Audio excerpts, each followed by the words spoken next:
Hola, buenas noches. Bienvenidos a nuestro curso virtual de cuidados paliativos espirituales. Hoy vamos a hablar sobre el abuso sexual y cómo superarlo desde el enfoque espiritual, desde el apoyo espiritual. Es un tema muy común que desafortunadamente no se habla, hay un silencio alrededor de todo esto y eso hace mucho más difícil el manejo de esta situación. Entonces hoy vamos a darle un enfoque un poco más constructivo, un poco más positivo, un poco más consecuente con ese aprendizaje de vida que nos enseña que cada situación que vivimos es absolutamente necesaria para nuestro aprendizaje y a veces tendemos a cuestionar y a juzgar determinadas situaciones que no nos parece que fueran parte de lo que debemos vivir y por alguna razón pasan. Entonces, en este proceso no podemos excluir las crisis de vida, no podemos excluir este tipo de situaciones, no podemos excluir los fracasos económicos, porque entonces entraríamos en una inconformidad y de alguna forma quedaríamos como víctimas, como lo han venido siendo muchas personas de aquí hacia atrás. Y eso hace que estas situaciones se prolonguen en la historia y se repitan de generación en generación. Entonces, hoy vamos a hablar sobre precisamente cómo superarlo, porque es importante, urgente y necesario que hagamos las cosas mucho mejor cada día. Entonces, mientras sube nuestro número de asistentes, les cuento que encontré unos artículos muy interesantes. Me causaron mucha curiosidad porque aquí nosotros hablamos todo el tiempo precisamente en ese rol de papá y mamá y cómo eso cambia la fisionomía del cuerpo y cómo cuando un papá se vuelve una madre y cuando una madre se vuelve un padre cambia totalmente no solamente su fisiología sino sus reacciones ante la vida, su competitividad, su relación con el dinero y todo esto. Entonces encontré unos artículos muy interesantes que hablan sobre el estudio de la baja testosterona en hombres que son papás y se dedican al cuidado de sus hijos. O sea, esto ya está más que estudiado, se hace seguimiento a estos hombres que se vuelven demasiado resilientes, poco competitivos, se convierten en unas madres completas y el orden, pues el objetivo de esto es que el hombre quiere ser más cercano a sus hijos, quiere ser más cuidador, mucho más amoroso, no ponerle normas, no entrar en discusiones con ellos, ser como más afectuoso y eso implica que su cerebro empieza a funcionar de una manera diferente. Entonces, oh sorpresa cuando esos niveles de testosterona ya están medidos en este tipo de personas, en este tipo de hombres y habla precisamente que estos hombres al disminuir sus niveles de testosterona se hacen menos competitivos, se hacen menos, les importa menos el dinero y menos la protección económica hacia sus familias. Entonces empieza este hombre a sacrificar precisamente su hombría y empieza a disminuir los niveles de testosterona, empieza con disfunción sexual y con todo lo que hemos hablado. Entonces yo dije, wow, increíble, porque pensé que solamente era de mis guías, mis guías espirituales que me lo dicen todo el tiempo, pero cuando ya lo vi en un estudio me causó mucha felicidad ver que hay estudios que puedan comprobar muchas cosas de lo que decimos acá. Yo les hablo muchas cosas y realmente no podría comprobarlas muchas de las que les digo, pero en la visión del día a día de cada una de las personas que vemos a nuestro alrededor podemos hacer el seguimiento y saber si son ciertas o no. Por eso les digo, abran los ojos y hagan su propio discernimiento.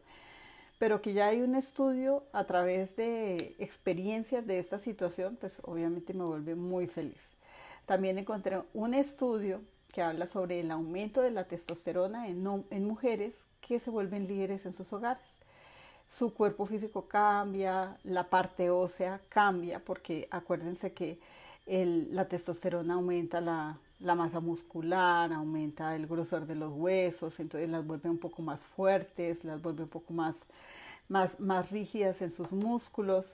Entonces, pues imagínense, encontrar los dos estudios así me pareció súper increíble. Entonces sí hay mucho hay mucho de lo que nosotros decimos acá ya en estudios, y pues a los que les guste la ciencia y el hacer observar los estudios clínicos y todo esto, pues obviamente ya pueden comprobar algo de esto al respecto. Me vi un capítulo de una serie que se llama Doctor House. El tipo es la ironía hecha hombre. Y entonces, como que todo salió esta semana, y entonces era precisamente el caso de un hombre que su mujer lo amaba porque era muy femenino, muy amoroso, la entendía, se hacía muy comprensivo, y el hombre dictaba charlas de superación personal a hombres donde les decía la importancia que tomaran características femeninas para que sus mujeres los amaran y los aceptaran. Entonces él quería que a través de todos esos procesos que le enseñaba, estos hombres se hicieran más femeninos. Entonces, claro, sus conferencias eran increíbles, y él trataba por todos los medios de persuadir a los hombres que dejaran esa posición de macho y de dominante, o de llevar el orden y la autoridad en su familia, y que ninguno de los dos al final llevara la autoridad. Entonces, pues el hombre sufre un incidente, y entonces llega a un servicio de urgencias y habla como él, como un hombre calmado, compasivo, amoroso, condescendiente. Y entonces los médicos le dicen a la esposa, este hombre es así, o sea, tan comprensivo, tan amoroso. Y la esposa le dice, así, es que así lo amo, es tan femenino, es tan... Y el hombre dice que un día le cambió la vida. Un golpe en sus testículos. Él era una persona muy orgullosa, muy hombre, macho, varón reproductor. Llega alguien y le pega en sus testículos, como dando la lección de baja el orgullo, pero se lo bajó de una. Un trauma en los testículos acabó con su hombría, y desde ese momento sus niveles de testosterona bajaron y se convirtió en alguien totalmente diferente. Entonces la mujer decía, bueno, le dijeron, te vamos a dar una dosis de testosterona, y entonces la esposa dice, y se le va a quitar la disfunción eréctil y la eyaculación precoz y la impotencia sexual que tiene. Entonces él dijo, ¿cómo así? Ni siquiera él se había dado cuenta que era casi impotente. Entonces él se sacrificó, no quiso esa dosis de testosterona adicional porque su esposa lo pedía femenino, o si no se hubiera convertido en hombre un poco más fuerte y más dominante en la pareja, y ella no quería eso. Ella quería dominar en la pareja, y terminó otra vez manteniéndolo castrado porque ella era la que manejaba todo este cuento. Entonces fue una imagen muy interesante de todo lo que hemos hablado en estos últimos días, porque ahí habla mucho de los niveles hormonales, cómo con situaciones específicas, obviamente este fue un aprendizaje de este hombre, pero cómo con situaciones específicas el hombre se adapta a determinadas situaciones, sacrificando todo su sistema hormonal, y no se da cuenta del daño que hace. Hicieron un estudio también de la enfermedad cardiovascular, y es más frecuente en los hombres que tienen baja testosterona, o sea, los hombres que son las madres. El cáncer de testículo, de nuevo, los hombres que suprimen su autoridad y su jerarquía y tienen baja testosterona. Entonces esto, le vi una cantidad de explicaciones esta semana a través de la endocrinología, que realmente me fascinó llegar a ese punto, porque pocos estudios precisamente profundizo, porque la información me llega de arriba. Entonces digo yo, para todos nosotros es más fácil como el ver la vida diaria, el ser un poquito más observadores en nuestras acciones, en nuestras decisiones, en la familia del día a día, en las parejas que tenemos, que centrarnos en la parte literaria, médica como tal. Pero interesante que podamos de alguna manera comprobarlo. Entonces eso les quería decir, porque estudios sí hay, y muchísimos más de los que ustedes se imaginan. Pero esas hormonas se alteran a nivel del cerebro. Entonces si hay estrés, pues obviamente los testículos no funcionan, o aumenta su función, o las gónadas y los ovarios también aumentan su función. Entonces todo está aquí adentro, todo está en las emociones, en los sentimientos, en la forma como vemos el mundo, en el victimismo que le colocamos a las situaciones, en la forma como nos queremos ver o como no nos aceptamos para vernos de una manera diferente. Hay tantas cosas que pueden cambiar nuestro aporte hormonal y obviamente si empezamos a aceptar más lo que somos y empezamos a ver nuestros procesos de aprendizaje y ver nuestras debilidades como virtudes que tenemos que trabajar en ese momento, ya esa parte hormonal deja de afectarlos. Entonces, pues bienvenidos. Empezamos ya nuestro módulo de cómo manejar nuestro abuso sexual desde el punto de vista espiritual, porque tenemos que darle un final a una palabra que utilizamos siempre: víctimas.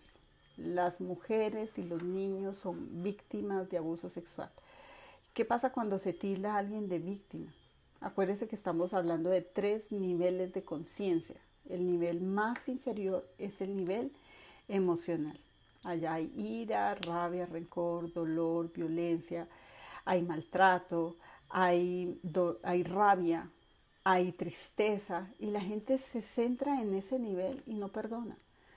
Entonces son personas que están toda la vida peleando con su vida, peleando con sus experiencias, peleando con los demás, echando la culpa a todo el mundo y no son felices.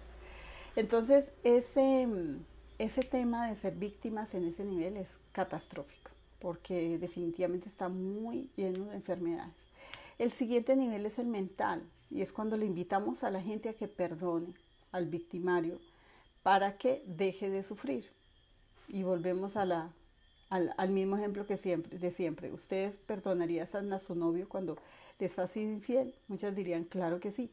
Y después la segunda vez, y después la tercera vez, y después la cuarta vez, y después de los 10 años de matrimonio siguen perdonándolo. Entonces la responsabilidad no existe en ese segundo nivel, que es el emocional, que es el mental, perdón. Entonces no sacamos nada con perdonar si no hacemos conciencia de lo que estamos aprendiendo. Entonces el perdón no sirve para nada, sirve ni siquiera para detener la puerta y que no se cierre. Eso, trancapuertas tampoco. Salidas fáciles tenemos muchas, y el perdón es una salida muy fácil que nos han impuesto en algunas corrientes de otros tipos, menos la responsabilidad. Y el tercer nivel es el espiritual. A ese nivel debemos apuntar el día de hoy. En ese nivel vamos a trabajar. Entonces, en el espiritual, cada situación que pasa es absolutamente necesaria para nuestro aprendizaje. Todo. La infancia con los papás que elegimos, la vida con las parejas que elegimos, las situaciones dramáticas que elegimos, la violencia de género, la violencia sexual, la violencia a nivel de guerras. Todo eso es absolutamente necesario para el alma. ¿Cuántas veces un alma debe pasar por guerras sucesivamente? No sabemos, hasta que aprenda. Hay gente que lo único que tiene en su cabeza de recuerdos es guerra, guerra, guerra, guerra, violencia, violencia, violencia, hasta que un punto para y ya decide reencarnar en otro momento de la vida que no sean guerras, que no sea violencia, que no sea sometimiento. Y hay otros que reencarnan en víctimas, víctimas, víctimas, víctimas todo el tiempo. Entonces, en ese nivel de conciencia, cada una de estas situaciones de vida son absolutamente necesarias para nuestro aprendizaje. ¿Cuándo aprendemos? Cuando hagamos conciencia de la lección que contiene esa experiencia. Entonces, no podemos llamarnos víctimas, porque mucha gente dice, listo, sí, nuestra historia es necesaria, pero esta situación yo sí quiero ser víctima y me quiero llamar víctima, y a mi hijo le quiero llamar víctima, y a mi nieto también lo voy a llamar víctima. Entonces no tiene ningún sentido que sigamos prolongando esta situación.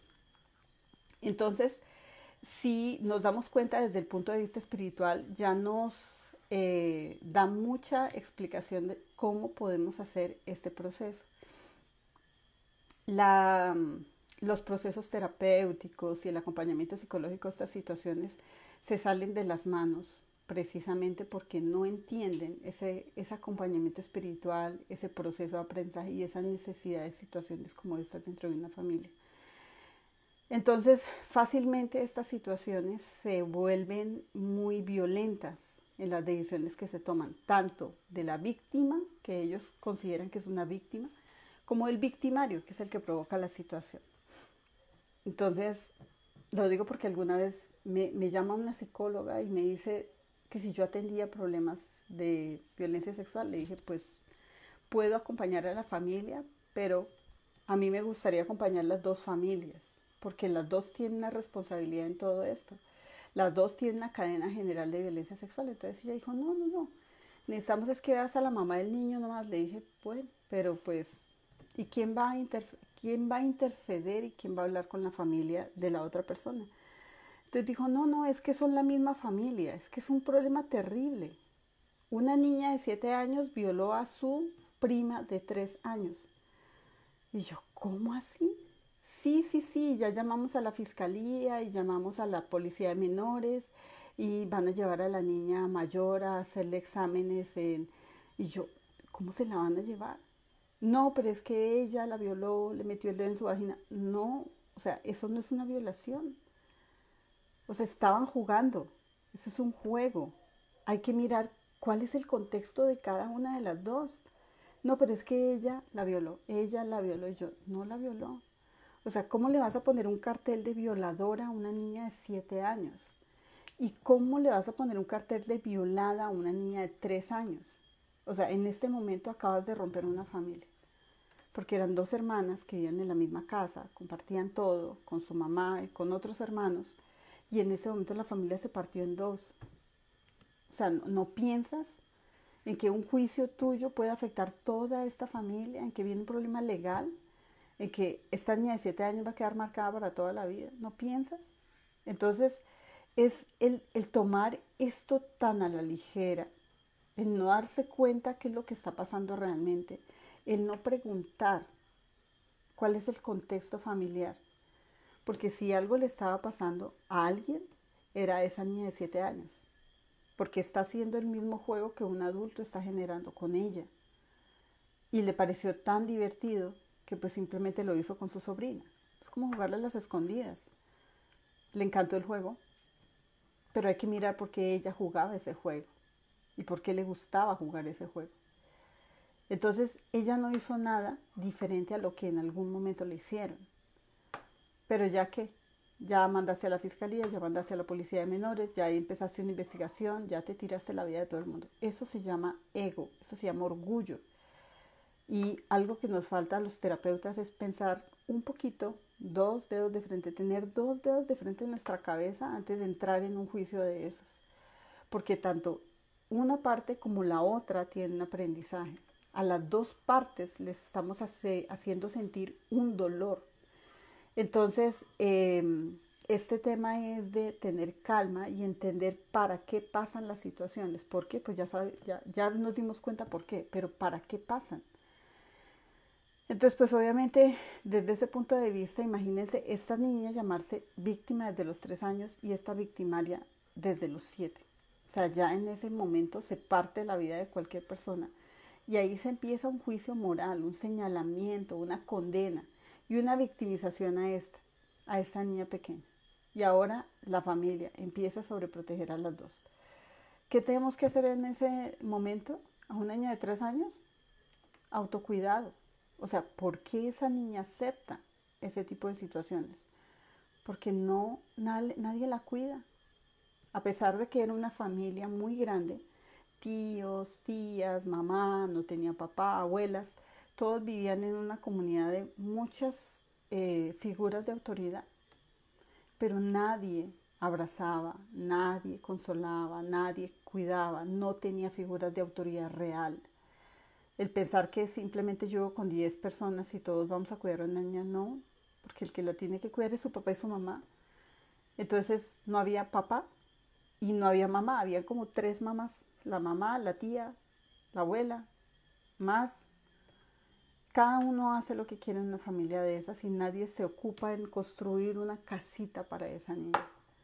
Entonces el problema no era de ninguna de las dos, el problema es el desorden social y el familiar que tenían en ese momento y que tenían que resolver a partir de esa situación. Pero alguien con una mala gestión lo que hizo fue, ¡pum!, ponerle una bomba atómica y acabar con la familia. Entonces son situaciones que primero se deben hablar en el interior de esa familia, qué está pasando en esa familia para que las cosas sucedan. Porque si este terapeuta no hace conciencia de que es un aprendizaje para la familia, dentro de esa familia se van a seguir repitiendo las mismas situaciones. No lo va a poder evitar porque ya lo juzgó y ya puso a todos en contra de una situación y ya puso el dedo en la llaga. Y eso es un dolor para todos. Entonces no es fácil condenar una situación de estas. Entonces, esta situación es tan importante en aprendizajes como todos, porque cuando nosotros encarnamos en una familia, cuando nosotros elegimos esta familia, la elegimos con unas condiciones. Ah, pero es que esa familia tiene violencia, así es que la necesito. Es que esa familia tiene abandono, así también la necesito. Es que en esa familia no me van a cuidar, exactamente, así la necesito. ¿Qué familia elegí para lo que vengo a aprender en este momento? ¿Y qué lección de vida me van a dar a mí viviendo en esa familia? Entonces hay varias cosas que se nos olvidan. Una, que nosotros elegimos estos papás, elegimos esta familia y elegimos las personas específicas con las que vamos a hacer los aprendizajes. Dos, abuso sexual en niños. Es que es pequeñito el niño. Pequeñito no. ¿Cuántas encarnaciones tiene esa alma? Ni idea. O sea, puede tener hasta 1500 años y nosotros diciéndole pobrecito tan chiquito. Chiquito no. Porque si está en un aprendizaje de esos es por alguna razón y para algo. Debió empezar esta experiencia difícil tan a temprana edad que es por alguna razón que tiene que pasar por esta situación. Pero es que es pequeño, pequeño el cuerpo. El alma está viviendo en un cuerpo físico pequeño. El cuerpo es el vehículo del alma. Lo que estás viendo es el vehículo del alma, no el alma. Entonces nosotros juzgamos que porque es pequeño, que porque es mediano, que porque es grande, que porque es bebé, que porque es abuelo. Es un alma en un vehículo. Y el tiempo de experiencia aquí es la edad del cuerpo. Aquí. Pero nunca podemos establecer qué otras experiencias ha tenido para tener que venir a vivir esta situación. Por eso el juzgar sin entender causa muchos problemas, porque decimos es una situación que es mala. Mala no, es necesaria. Ahora, ¿a qué nivel es necesaria? ¿Qué es lo que necesita aprender el alma en ese momento? Entonces, cuando nosotros logramos entender todas estas situaciones, cuando nosotros nos ponemos en orden, en un contexto espiritual, no mental, en el espiritual, ya nos sentamos a negociar. Porque si alguien viene desde muy pequeño a vivir esta experiencia en una familia que tiene este tipo de problemas, posiblemente viene a cerrar, cortar una cadena generacional. Un abuso sexual no es único en la familia. Esto no aparece como un conejo en un jardín. No aparece así. Esto aparece en una cadena donde muchas personas han vivido la misma situación, pero todas se han quedado calladas, les da pena hablar sobre el tema, les da vergüenza afrontar la situación, se callan, se juzgan, se señalan ellas mismas.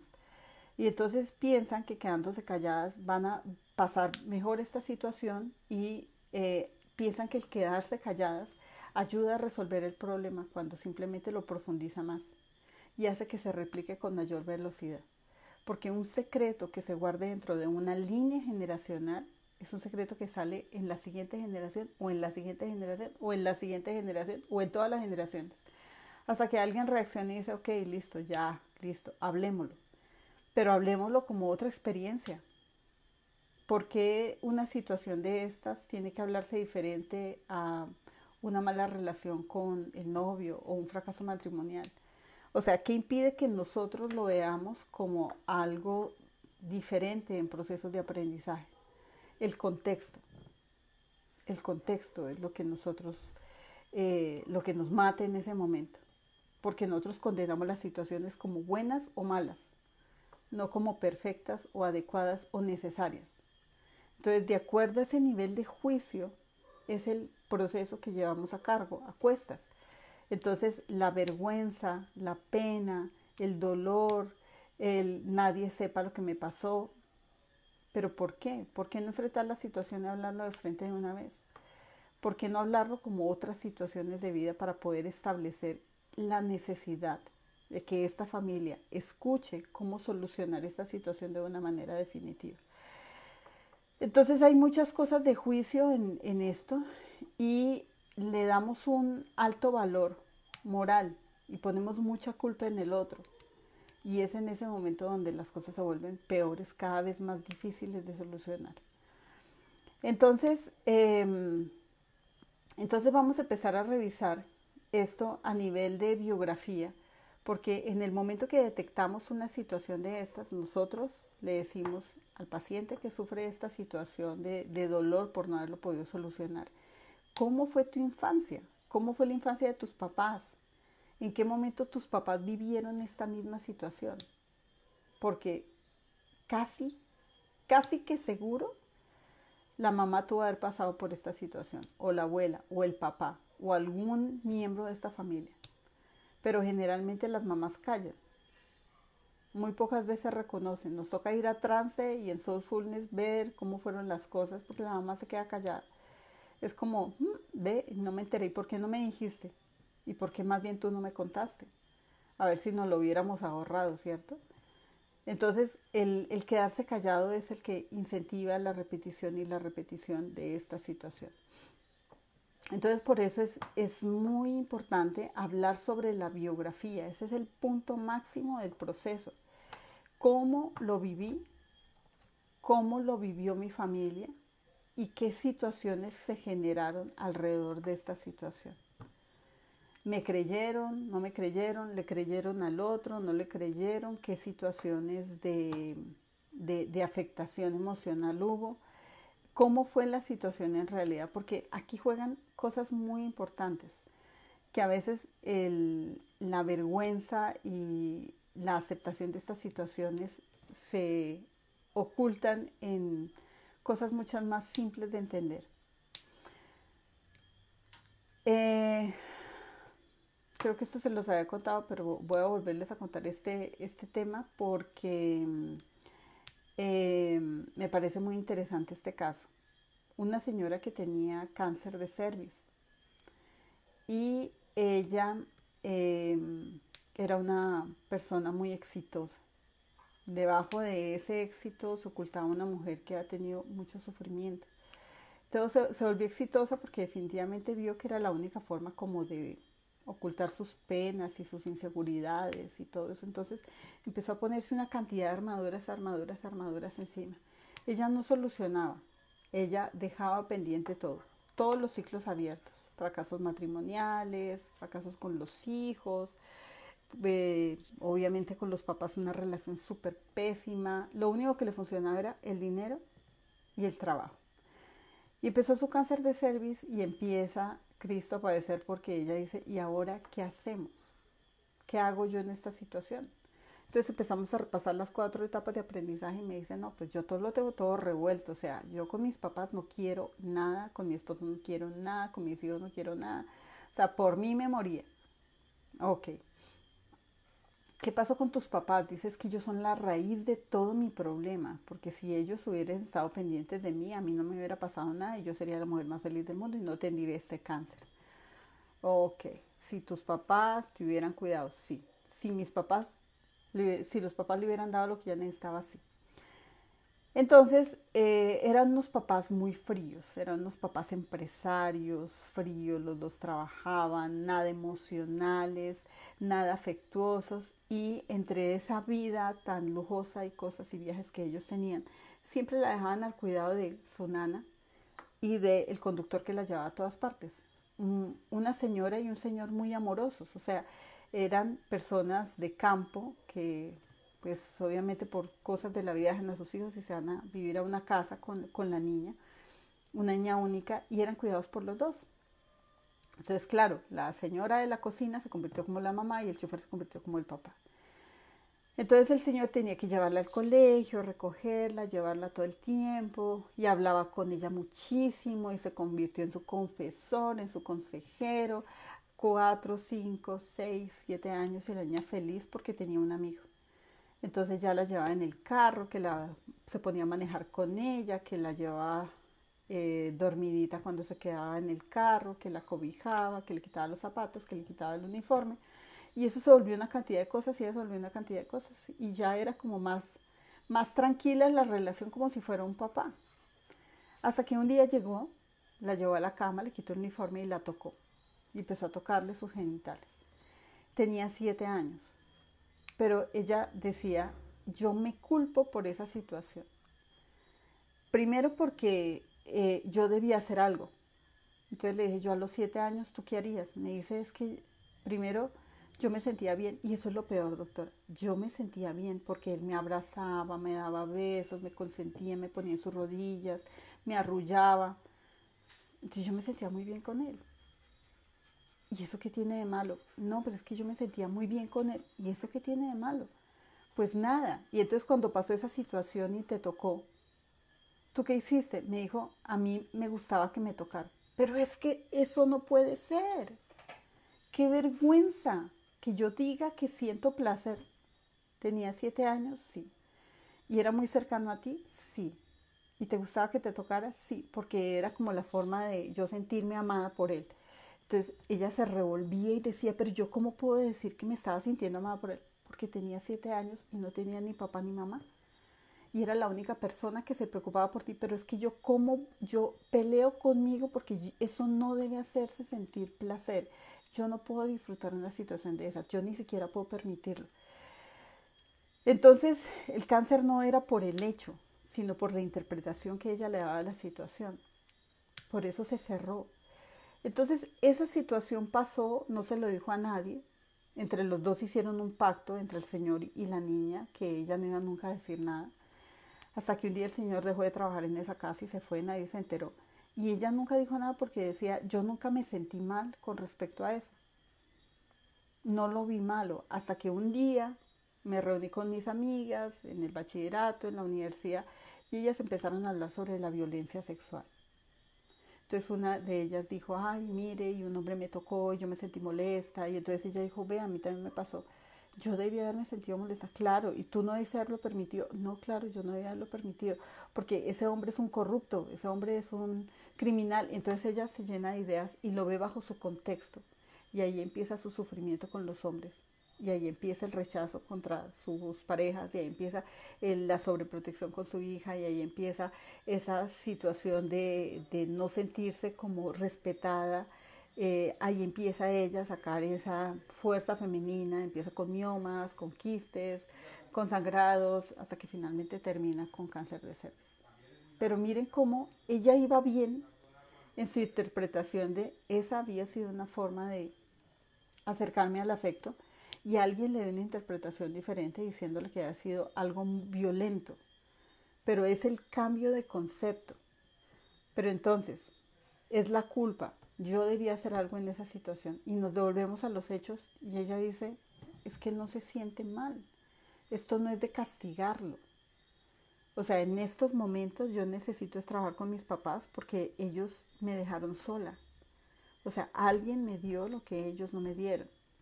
Entonces empecemos a sanar con tus papás para que sientas alguna compensación de toda esta situación. Empieza a mirar por qué ellos no te dieron afecto.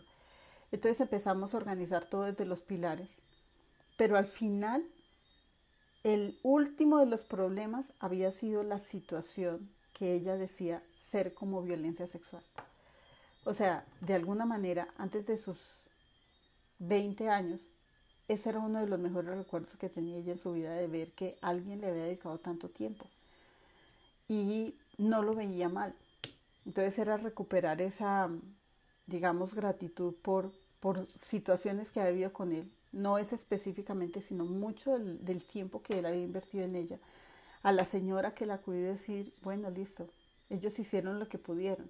Cuando hablamos del contexto, que a la gente le hacen algo en su infancia y sigue replicándolo, ella dijo, pues sí, debió ser que a él también se lo hicieron. Pero era un hombre muy bueno. O sea, en algún momento las cosas se viraron, pero eso no le quita lo bueno, lo humano, lo generoso. Fue simplemente una situación. Entonces miren cómo eso rompe el sistema inmune de una persona porque se culpa tanto, se rechaza tanto, se humilla a ella misma por lo que pasó y empieza precisamente a destruir su propia vida de un contexto que ella lo veía como algo bueno. Entonces por eso muchas de las situaciones que pasan en la infancia es precisamente porque los niños no son cuidados.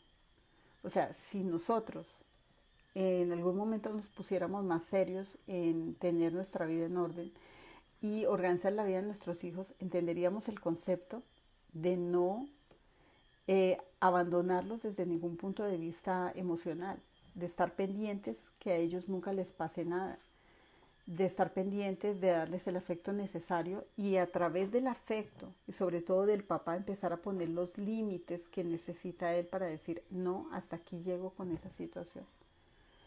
Entonces ese es el tema de esto.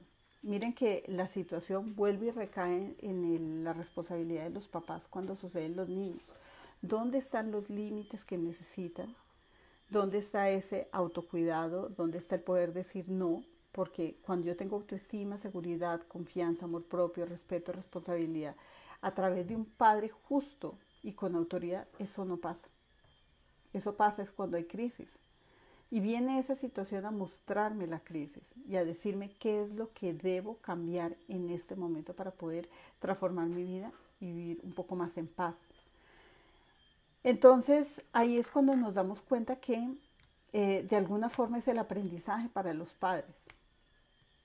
Es el aprendizaje para los padres porque justo en esos momentos cuando vemos que los niños mueren en esta situación como consecuencia de violencia de cualquier tipo, y uno pregunta, ¿y los papás?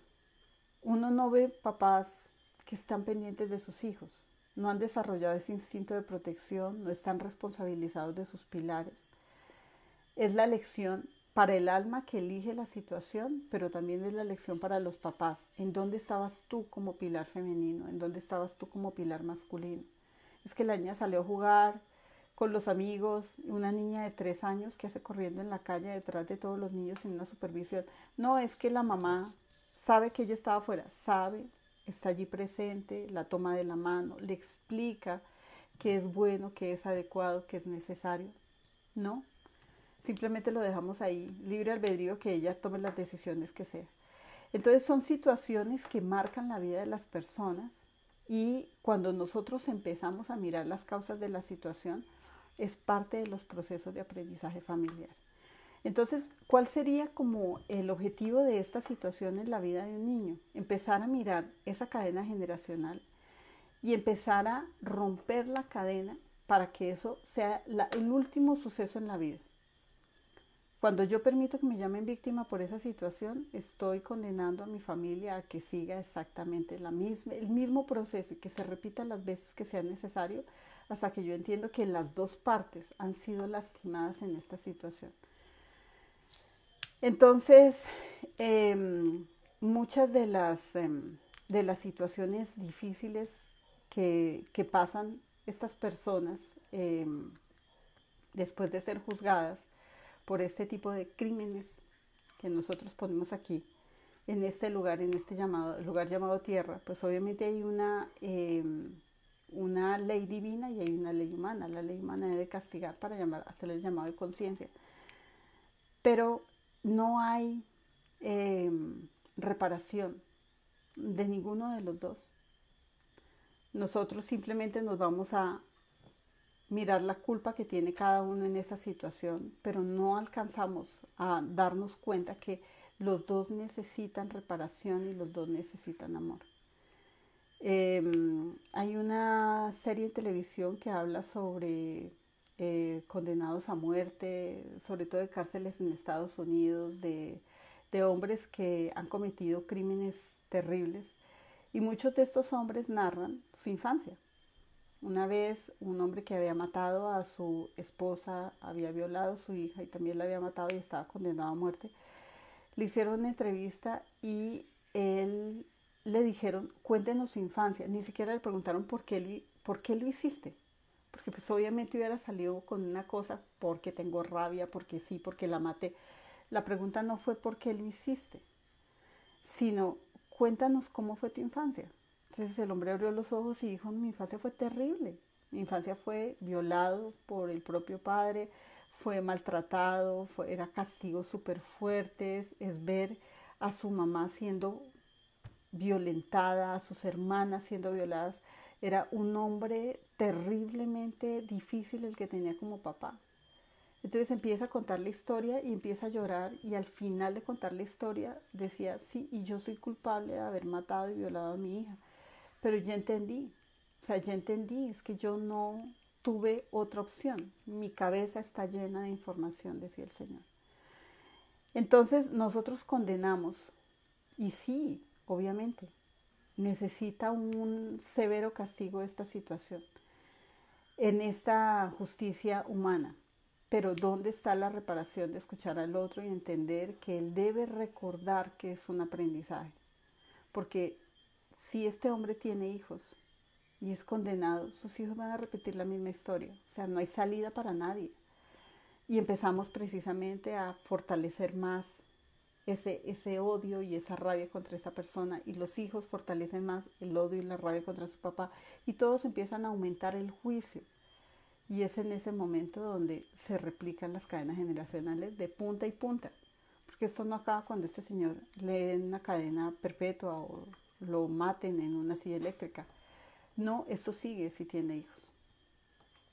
Y obviamente, si se muere sin repararse, esta situación, si se muere sin ser escuchado, el alma no va a tener tranquilidad, porque va a llegar a un estado de vibración tan baja que se va a quedar allí culpándose todo el tiempo por no entender conscientemente qué fue lo que aprendió y por qué hizo esa situación y cuál fue el conducto de llegar a repetir esa historia, porque no recuerda su historia, solamente repite el último hecho, ese hecho donde se culpa y se culpa y se juzga y se juzga y se juzga, y él mismo se maltrata y se tira feo y de alguna forma se causa dolor. Entonces, miren cómo la mayoría de estas situaciones suceden en el entorno del hogar. O sea, no es ni salido de los pelos que esto sea un proceso generacional. Es que fue el tío, es que fue el abuelo, es que fue el papá, es que fue el primo. Abre los ojos, ahí está el contexto. O sea, alguien de tu familia está creando esta situación desde 2 y 3 generaciones anteriores, hasta que prácticamente esto se vuelve normal y se sigue replicando la información. O sea, cuando ya tenemos esta comprobación que es un miembro de la misma familia, ¿qué estás esperando para romper una cadena generacional? Entonces ustedes se preguntarán, ¿pero cómo romper una cadena generacional? Con biografía. O sea, ¿qué pasó con este primo? ¿Qué pasó con este tío? ¿Qué tenemos en común con esta familia? Y mirar cómo fue la crianza, cómo fueron los niveles de maltrato, de violencia, de abuso, de hambre, de necesidades de esta familia en esas situaciones difíciles de la vida. Ahí ya tenemos toda la biografía junta. Simplemente tenemos que preguntar, pero no, es mejor echar la culpa al otro. Listo, si quieres, deja que la ley se encargue, pero averigua, porque esta persona merece ser escuchada. Más si es un menor de edad, más si es un adolescente el que está creando esta situación con un niño menor, más si es un joven. Algo debe estar pasando en esta familia que no está yendo bien. Desde ningún punto de vista no ha funcionado esta familia y está sucediendo cosas que se van a salir de control en estas situaciones. Entonces, para cortar esa cadena generacional, lo más importante es tener la información de cómo ha sido esa persona criada, cuál ha sido esa influencia para llegar a esta situación, cómo sucedieron los eventos con él, porque generalmente estos eventos suceden prácticamente a la misma edad de esta persona que elige para la situación. Elige un menor, entonces eso implica que desde muy pequeño está siendo expuesto a este tipo de situaciones por un miembro de la familia. Entonces, hay que ser muy conscientes de todas estas situaciones porque a veces simplemente decimos el juicio y el aislamiento del otro y sacarlo de esa situación y esperar que el otro le encarcel, lo condenen, es suficiente. No es suficiente. No es suficiente porque eso queda como un fantasma. Si esta persona que sufre esta situación no entiende conscientemente lo que pasó, no le da una explicación lógica, racional y espiritual a lo que pasó, no va a tener una vida en paz. Hay mujeres que han sido de alguna manera pasadas por esta situación, abusadas, como decimos.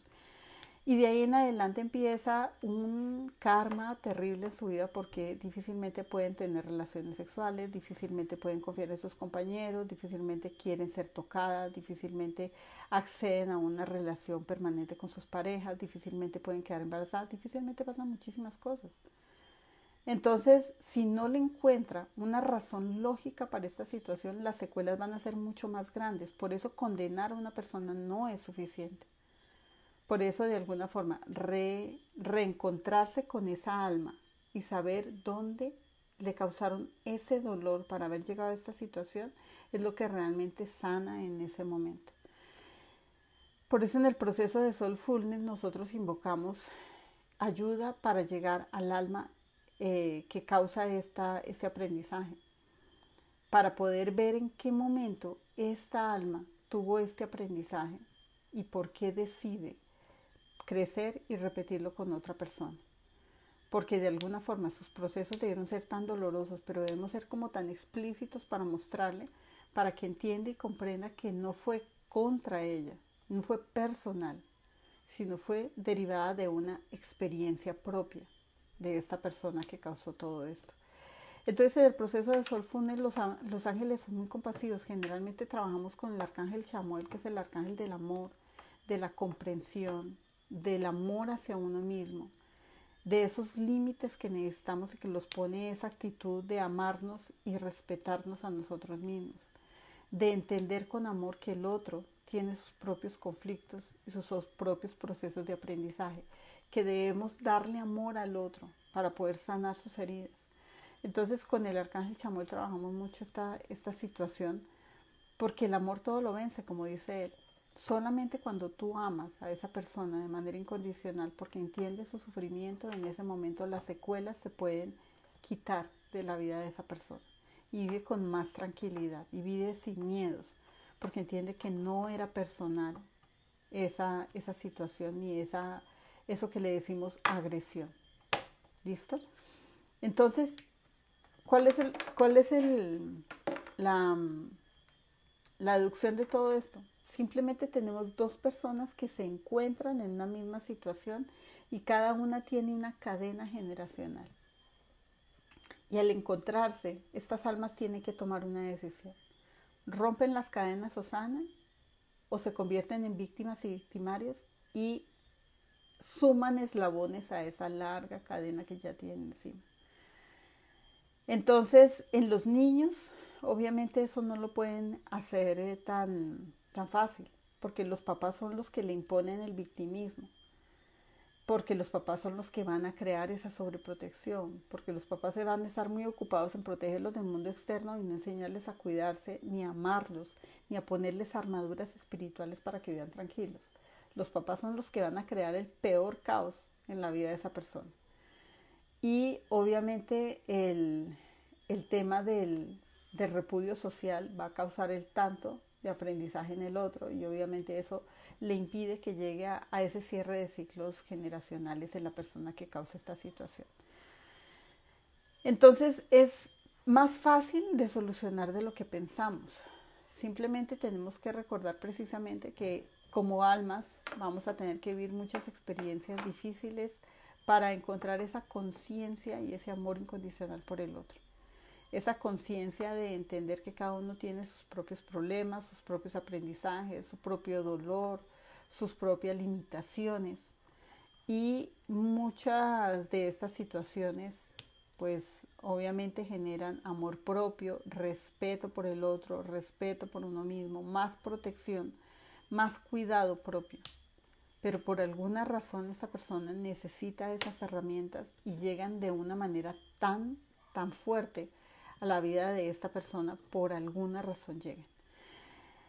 ¿Qué pasa con el abuso sexual hacia los hombres? Pues obviamente otro tanto de experiencia, porque imagínate, es tan fuerte esa humillación que se causa en ese momento, es tan contundente la forma como es perdido el orgullo, el ego, el autoestima de esta persona, porque lo que está jugando en sí es la autoestima de este hombre o de este niño, esa relación de él consigo mismo y con su hombría.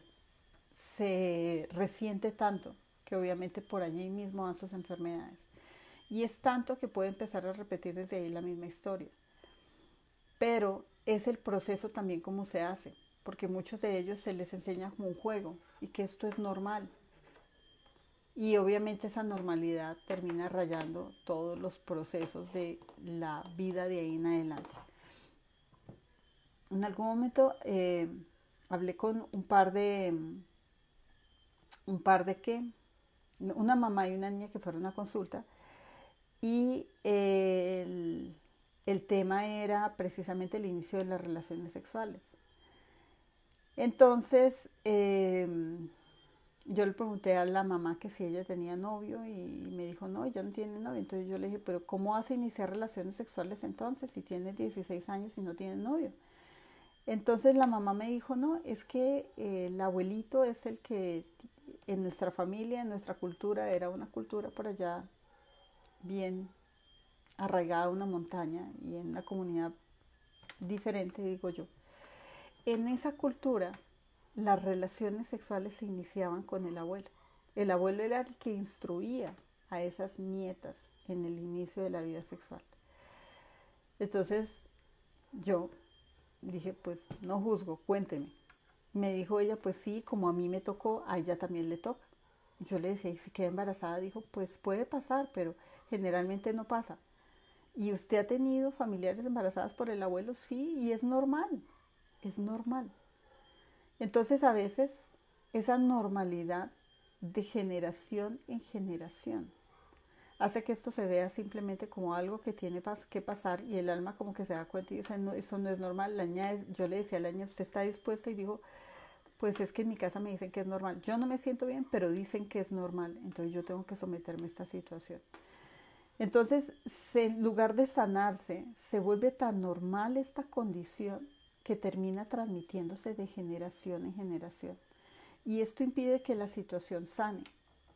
Porque en el momento en que un padre hace esto con su hija y su esposa ha sido sometido a la misma situación con su papá, su hija pide ayuda y dice, mamá, está pasando esto. No, no le pongas atención, eso es normal. Hasta ella puede favorecer que este tipo de situaciones pasen. Entonces de pronto ustedes dicen, pero ¿cómo? Eso es terrible lo que está pasando. No, es parte de una creencia familiar que alguien tiene que parar con conciencia, porque si se juzga, se termina repitiendo en la misma generación. ¿Qué es con conciencia? ¿Qué le enseñaron a este papá? ¿Qué le enseñaron a esta mamá? A quedarse callados, a hacer las cosas en silencio, a hacer las cosas a escondidas, a aceptar las situaciones. Entonces, ¿quién tiene la culpa de esta situación? No, el señor que está haciendo esto con la nieta. No, el señor también le enseñaron exactamente lo mismo. Ahí algo tiene que cambiar y es la conciencia. La conciencia de que esta siguiente generación tenemos que enseñarle autocuidado y decirle, no puedes aceptar una situación de estas. Y tienes que decirle al otro, detente porque no puedes hacer esto conmigo. Y de alguna forma, ahí ya se pide ayuda, pero miren la ayuda para dónde va. Precisamente hacerle entender a esta persona que no está haciendo nada malo.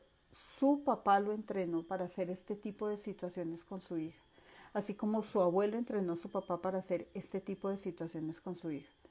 Entonces a veces nosotros nos rompemos el cerebro diciendo, pero ¿cómo permitimos esta situación? Es cultural.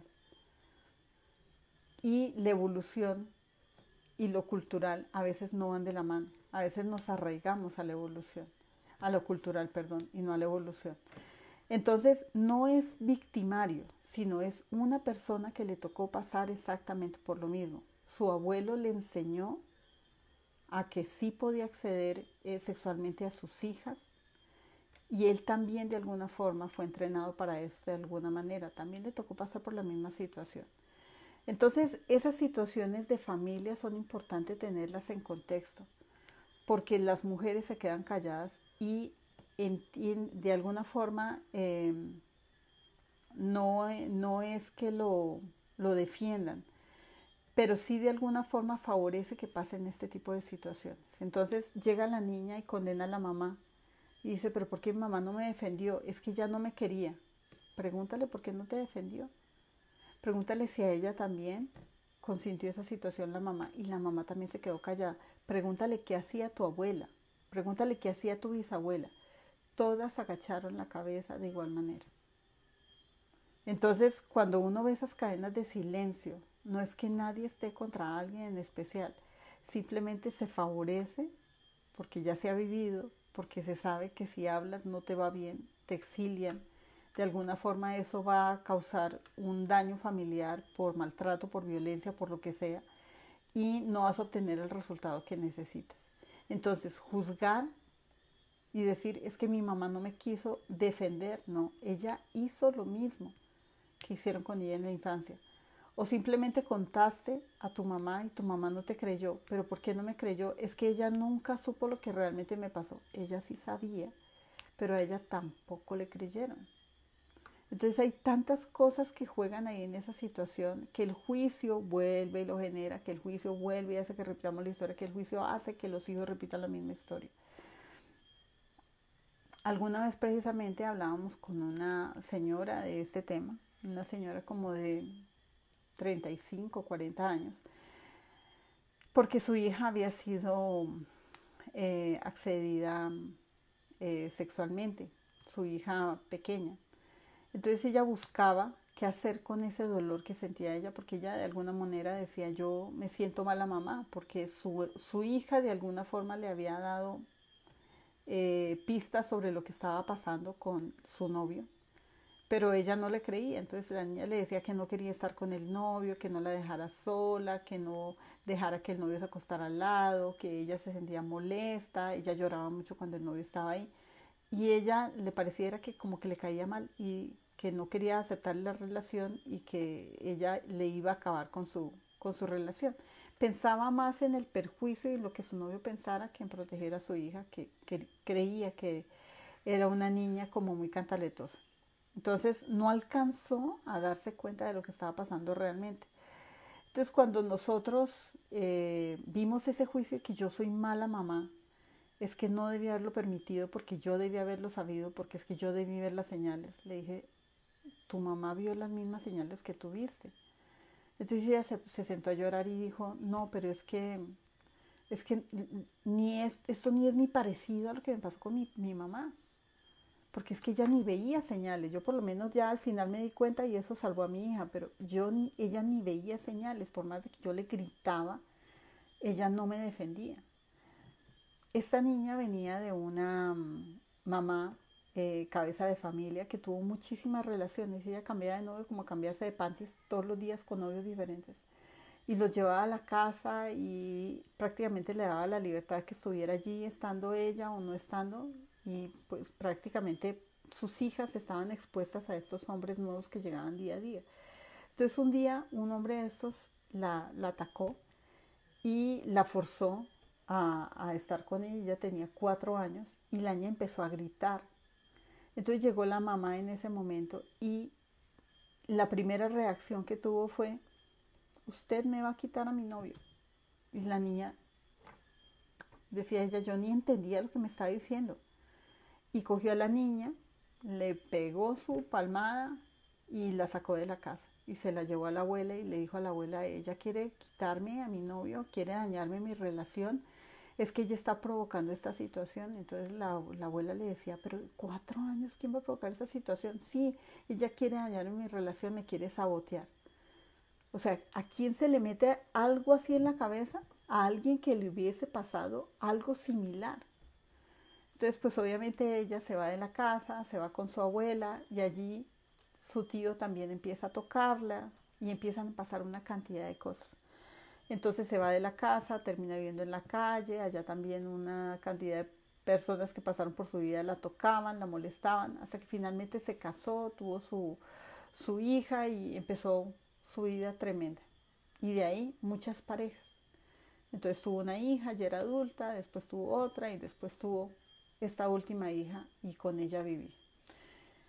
Entonces ella se dio cuenta que en su infancia le había pasado exactamente lo mismo, pero no había podido solucionar esta situación. Ella odiaba realmente a su mamá por haberla acusado de quitarle a su marido y de haberla sacado de la casa y de haberla dejado prácticamente en la indigencia. Entonces le dije, algo pasó ahí con tu mamá.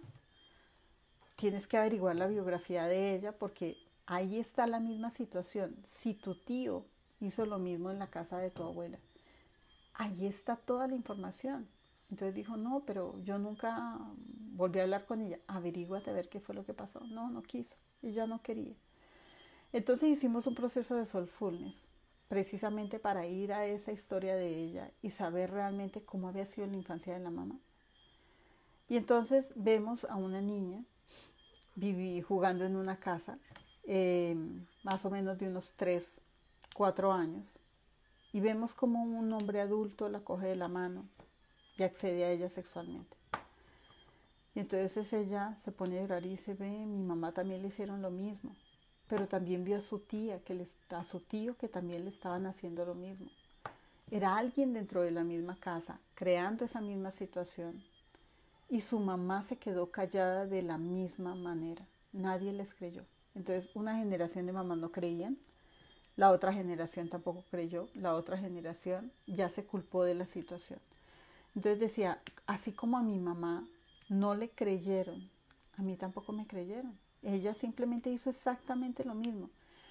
Después este tío se suicida y deja una carta diciendo que toda su vida fue alguien que no pudo resistir este proceso de tendencia sexual y se suicida para no causarle más daño a los miembros de su familia.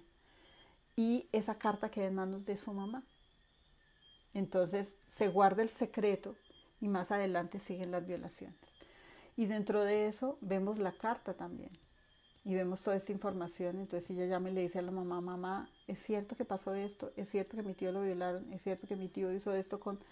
Y ella se pone a llorar y dice, pero es que la carta no pudiste acceder a ella porque es que la carta está guardada, esa carta nadie la conoce, es un secreto familiar, es un secreto que debió haberse dicho en su momento. Entonces miren cómo ese silencio que se crea de las mamás, que muchas juzgan, prolonga la cadena simplemente por no preguntarle a las mamás, ¿cómo fue que te pasó a ti esta situación? ¿Quién no te creyó a ti? ¿Quién no tuvo ese momento de escucharte y de ayudarte a solucionar la situación? Porque con la misma rabia llega y actúa con su hija y exactamente repite una y otra vez la misma situación.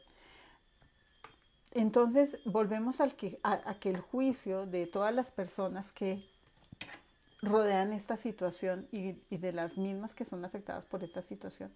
El juicio sin entender realmente lo que está pasando, esto es lo que las convierte en víctimas y perpetúa los procesos de dolor y las enfermedades. A veces es más la rabia de no sentirse defendida, de no sentirse apoyada, de no sentirse amada, lo que crea la enfermedad que el mismo hecho. Ahí en ese caso, la enfermedad de ella, que era una fibromialgia terrible, estaba causada era por la rabia que tenía contra su mamá. Porque decía, bueno, va y viene a este hombre, entraba a la casa las veces que quería, hasta mi mamá le dijo, haga en su casa lo que quiera, esta es su casa. O sea, él llegó y hizo lo que quiso, porque mi mamá le dio el permiso. Pero prácticamente cuando señala la casa y dice, haga lo que usted quiera, no se dio cuenta que señaló a su hija y a su otra hija.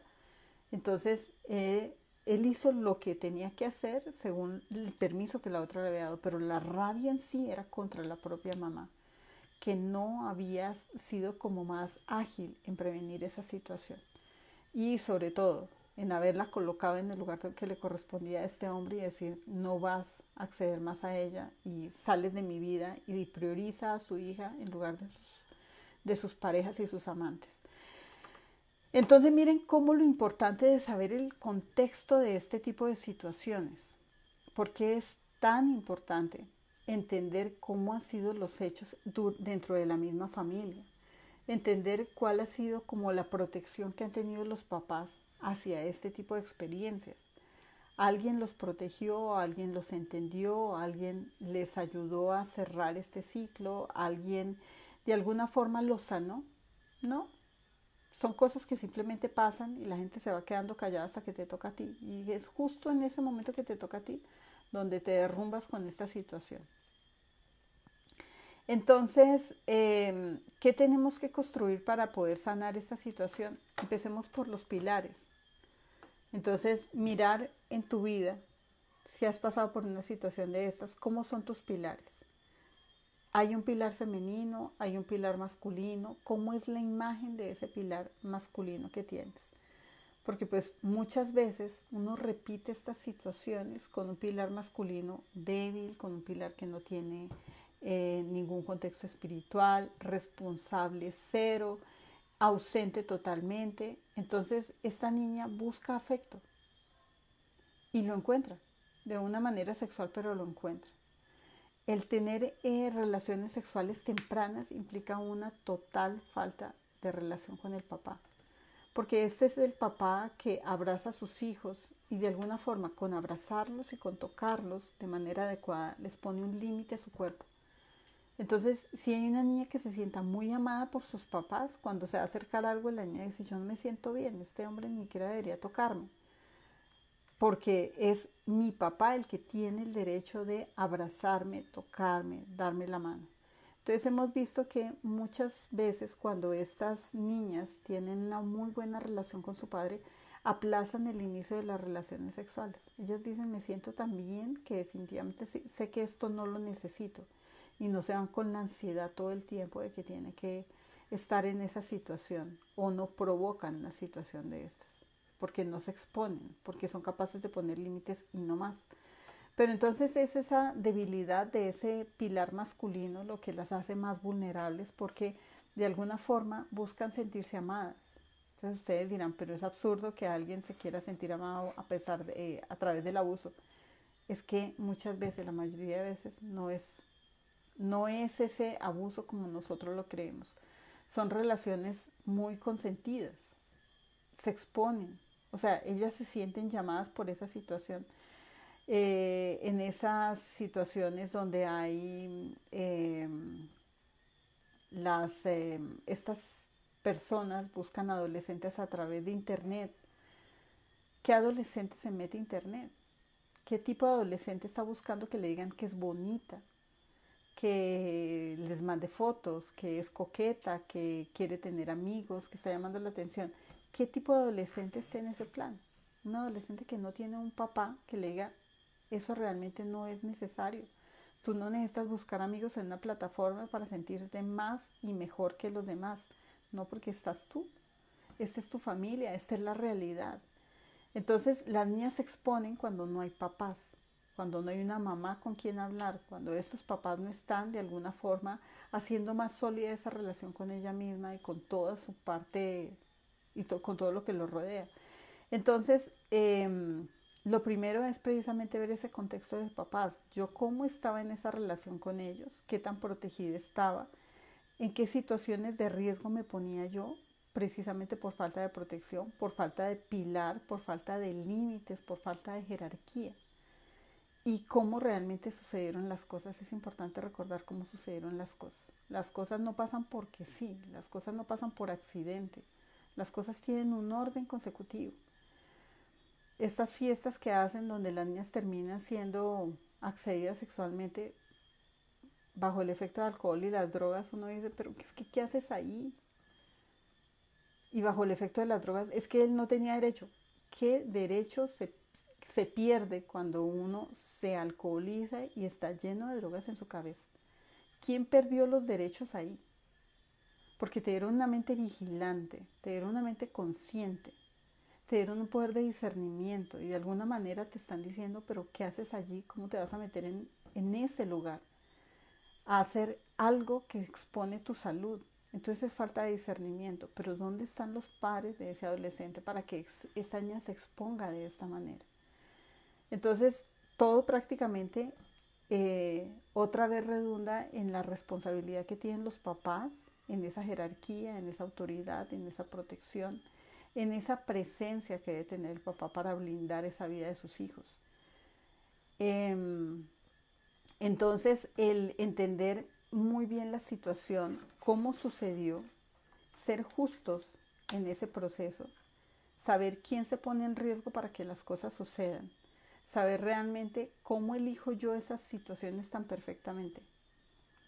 El cuidado de los hijos siempre debería estar dependiendo de los papás. Y cuando alguien deja un hijo expuesto en una situación específica y sucede, son los papás allí los que tienen que vigilar ese tipo de situaciones también, porque es un aprendizaje familiar. Entonces, lo primero es mirar los límites, mirar esos pilares femenino y masculino, y como todo proceso, empezar a reconstruirlos. Porque muchas de esas situaciones, como les dije, media la rabia que tienen estas personas por no haber sido protegidas, porque sus papás no estuvieron allí, porque no les creyeron. Y de ahí, en ese momento, pierden la seguridad, la confianza, la fe en el mundo y una cantidad de cosas. Pero si se dan cuenta que sus papás pasaron por la misma situación y se reconstruyen esos dos pilares, esa sensación se acaba y empieza a tomar mejores decisiones. Entonces, lo primero es trabajar con el papá, crear ese pilar masculino y después trabajar en ese pilar femenino que puede estar repitiendo exactamente la misma historia. Trabajar todo el linaje femenino, porque en el proceso de Soulfulness lo que se hace es cortar esa cadena generacional de abusos que se han generado repetitivamente a través de una situación de sumisión, de silencio o de matriarcado, porque las chicas difíciles también se meten en problemas, no solamente las sumisas, sino también las chicas difíciles se meten en muchos problemas y terminan de alguna forma haciendo su vida totalmente diferente. Entonces se crean esos eslabones que se tienen que romper en ese momento, tratando de tener conciencia cuál es el inicio de todo esto. Y se sana todo el proceso. Y al final, después de toda esta situación, ya vamos a la situación específica. ¿Cuál es la situación específica? ¿Cómo podemos de alguna forma ir a la infancia de esa persona que creó ese proceso y que nos den la autorización los ángeles de ver en qué momento esta persona entró en ese proceso de aprendizaje? Nadie que no haya sido violado de esta manera y tratado de esta manera crea una situación como esta. O sea, no hay forma de decir, no, es que a esta persona se le ocurrió viendo películas, ¿cómo podía llegar a esta situación? No, una persona que tiene la experiencia es la que puede replicar esta información. O ha sido tocado, o ha sido expuesto sexualmente, o ha sido burlado sexualmente, sobre todo los chicos a los que les hacen bullying, a los que los mismos compañeros humillan.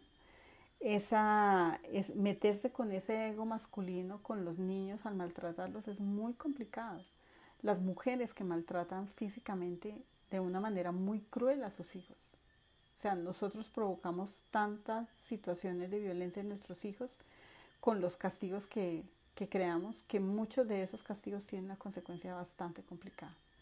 Entonces es como la venganza de este hombre hacia las mujeres.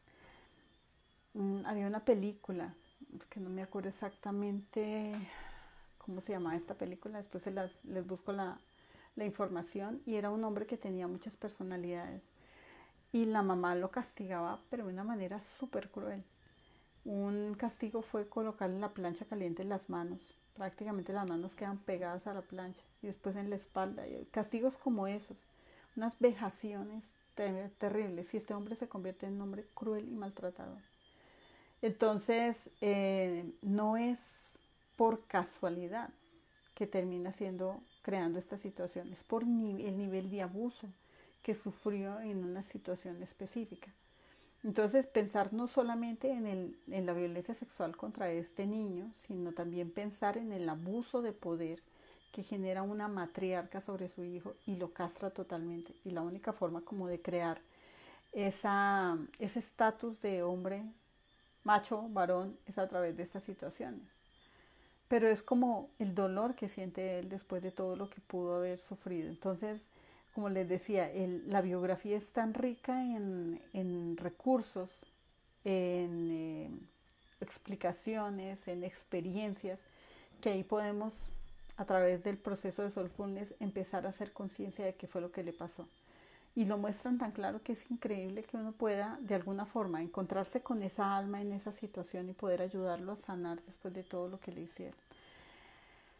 Entonces, cuando esta persona que ha pasado por esta situación, que se ha creído víctima de este proceso, va en el proceso de Soulfulness y sana el alma de esta persona con la que tuvo ese encuentro, todo empieza a mejorar. La relación con los hombres, la relación con su cuerpo, la relación consigo misma, todas estas situaciones. ¿Qué pasaría si esta persona no pudiera dar solución concreta a este tipo de procesos? Hay muchas situaciones que nos pueden afectar físicamente. Muchas de las fibromialgias, muchísimas más de los que ustedes se imaginen, tienen causa en este tipo de abuso sexual. Miren, la película por casualidad era Desfragmentado, sí, se llama Desfragmentado. Esa es la película que les cuento que la mamá tenía unos abusos terribles contra esta persona.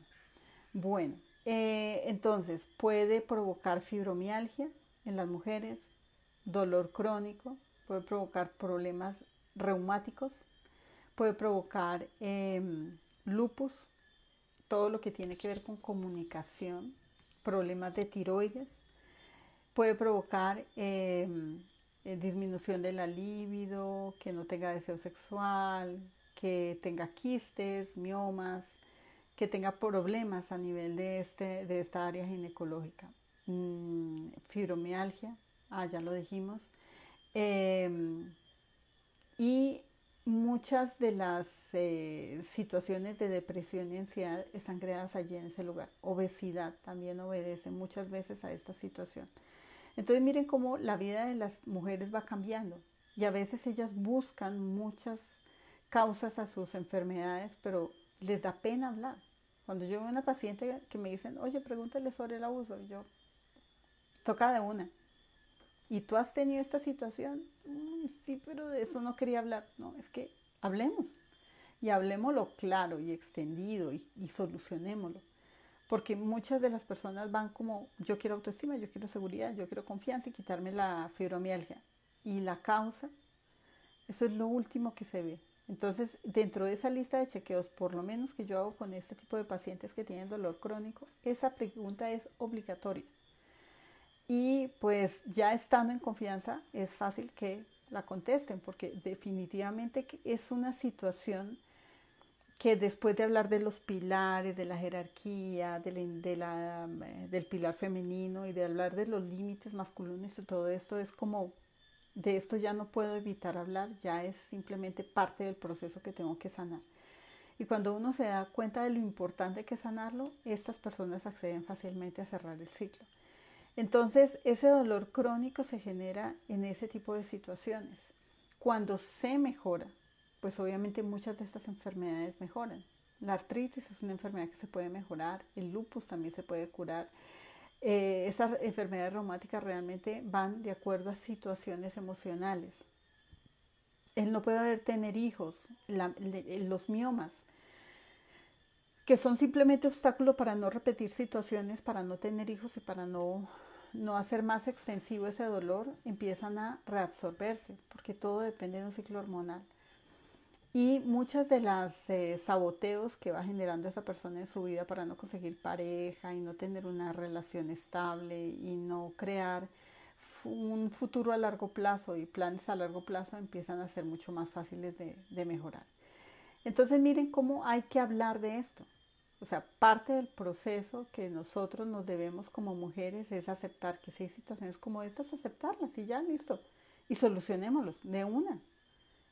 El primer paso es la aceptación de estas situaciones, pero verlas desde un proceso generacional. O sea, ¿a quién más le ha pasado? Listo. ¿Es una situación? Listo. ¿Es de parte de tu proceso? Listo. ¿Se puede mejorar? Perfecto.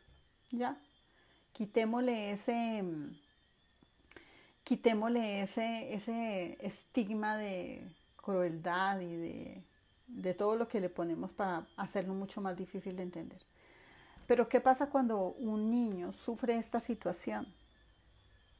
Pues obviamente empieza a eh, tener muchos problemas de comunicación, lo vemos muy irritable, se puede volver un niño violento, lo vemos más como en sus acciones, rebelde. A veces no entendemos la rebeldía en los adolescentes. La rebeldía en los adolescentes nace en una situación. A los niños no se les ocurre ser rebeldes de un día para otro, ni pelear con los compañeros, ni pegarle a los maestros de un día para otro. Todas esas causas residen en situaciones específicas que hay que escuchar. Entonces imagínate un niño donde pasa por esta situación por otro niño del mismo colegio, o por su papá, por alguien de la familia, y uno no pensaría que pasó porque pues obviamente no es niña sino niño, entonces a uno se le cruza por la cabeza que a un niño también le puedan ocurrir situaciones como estas. Pero sí, y la dignidad que se pierde es terrible, y su orgullo y su ego y su confianza en él mismo. Entonces muchas de esos temas de chicos que dicen yo quiero ser gay porque, entonces uno les pregunta, bueno, ¿y pasó algo? Sí. Y definitivamente ahí mi cerebro como que no quedó claro en la situación porque no me siento bien desde ese punto de vista, no me acepto como esa hombría que me quitaron. Entonces cuando se cierra ese tipo de situaciones en esas personas que cambió ese conducto sexual por un tipo de violencia sexual, sobre todo cuando es de parte del papá o de alguien muy cercano que tiene mucha confianza en él, en ese momento mejoran las situaciones.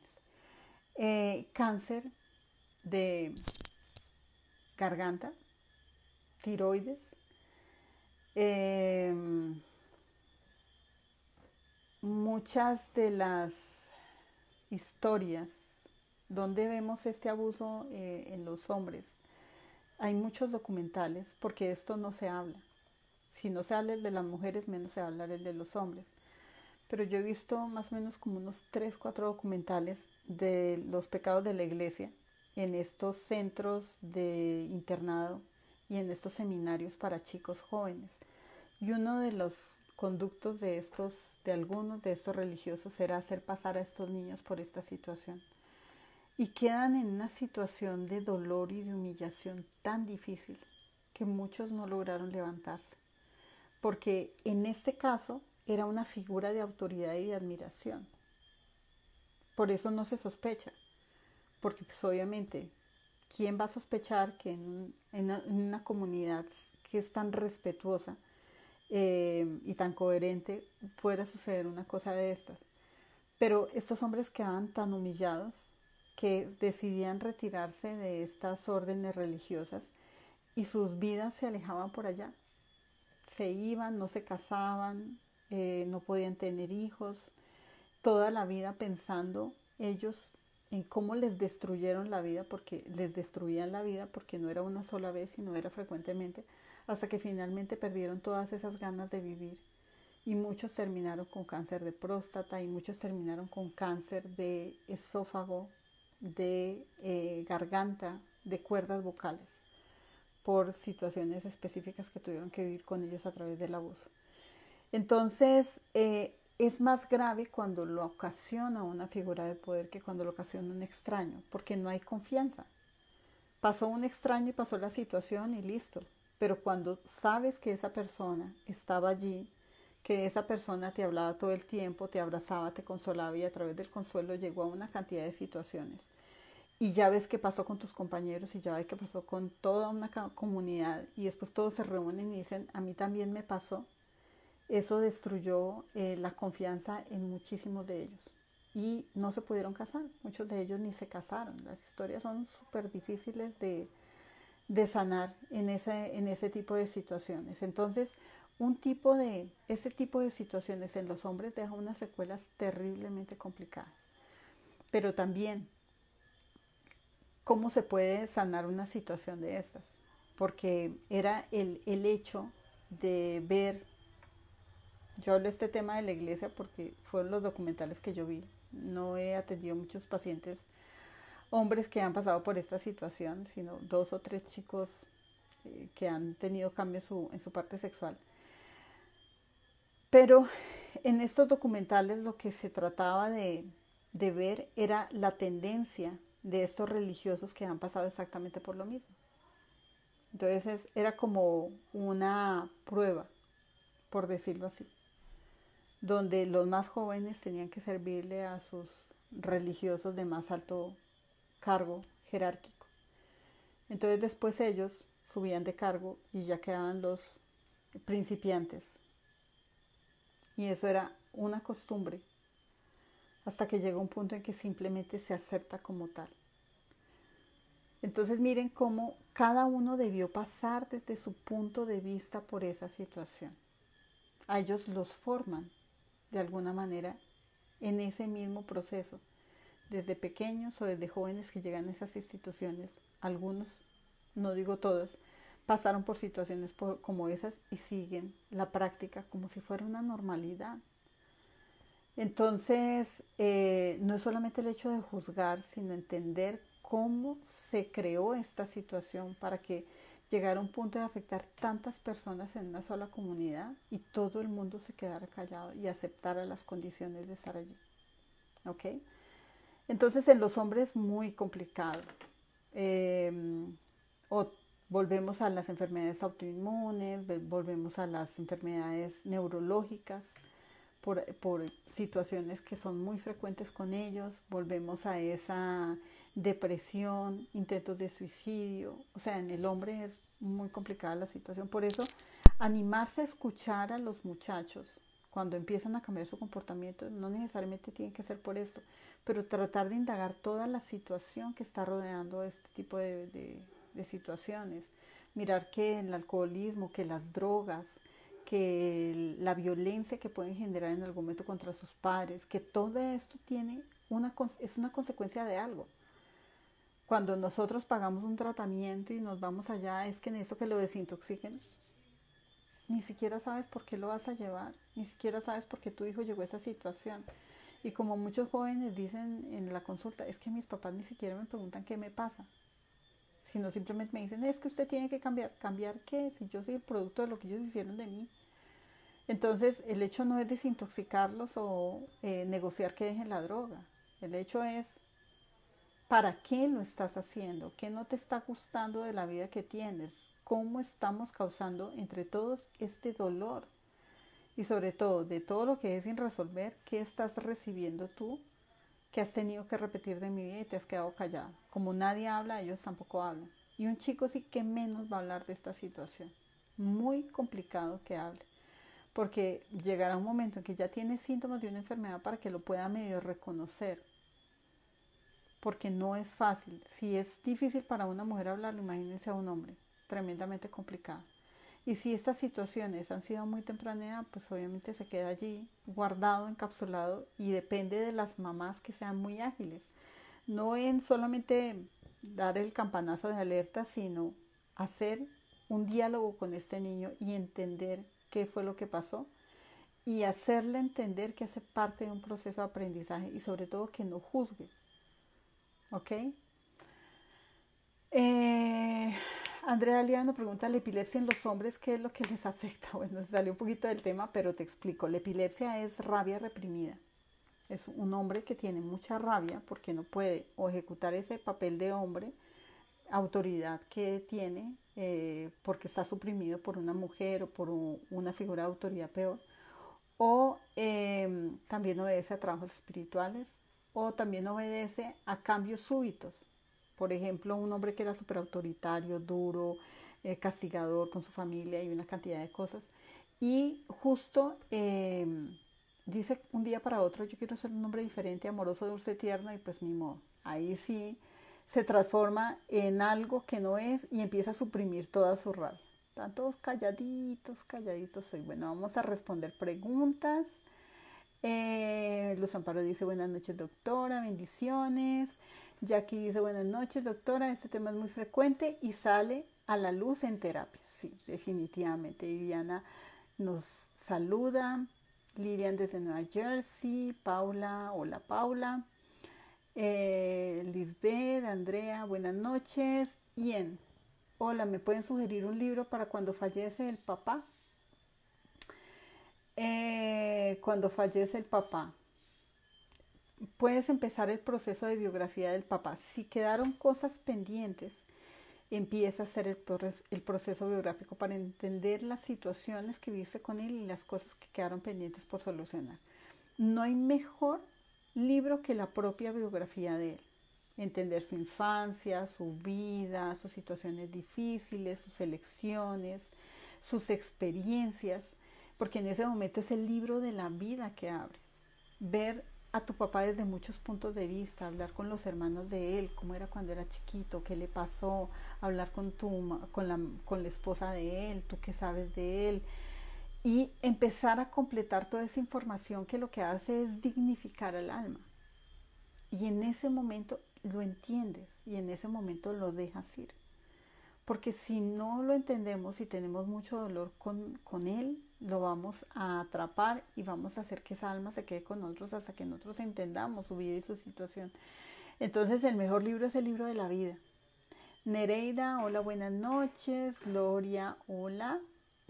Sandra, saluda. Beatriz, Grecia, buenas noches. Buenas noches a todos. Bueno, hay muchos saludos aquí.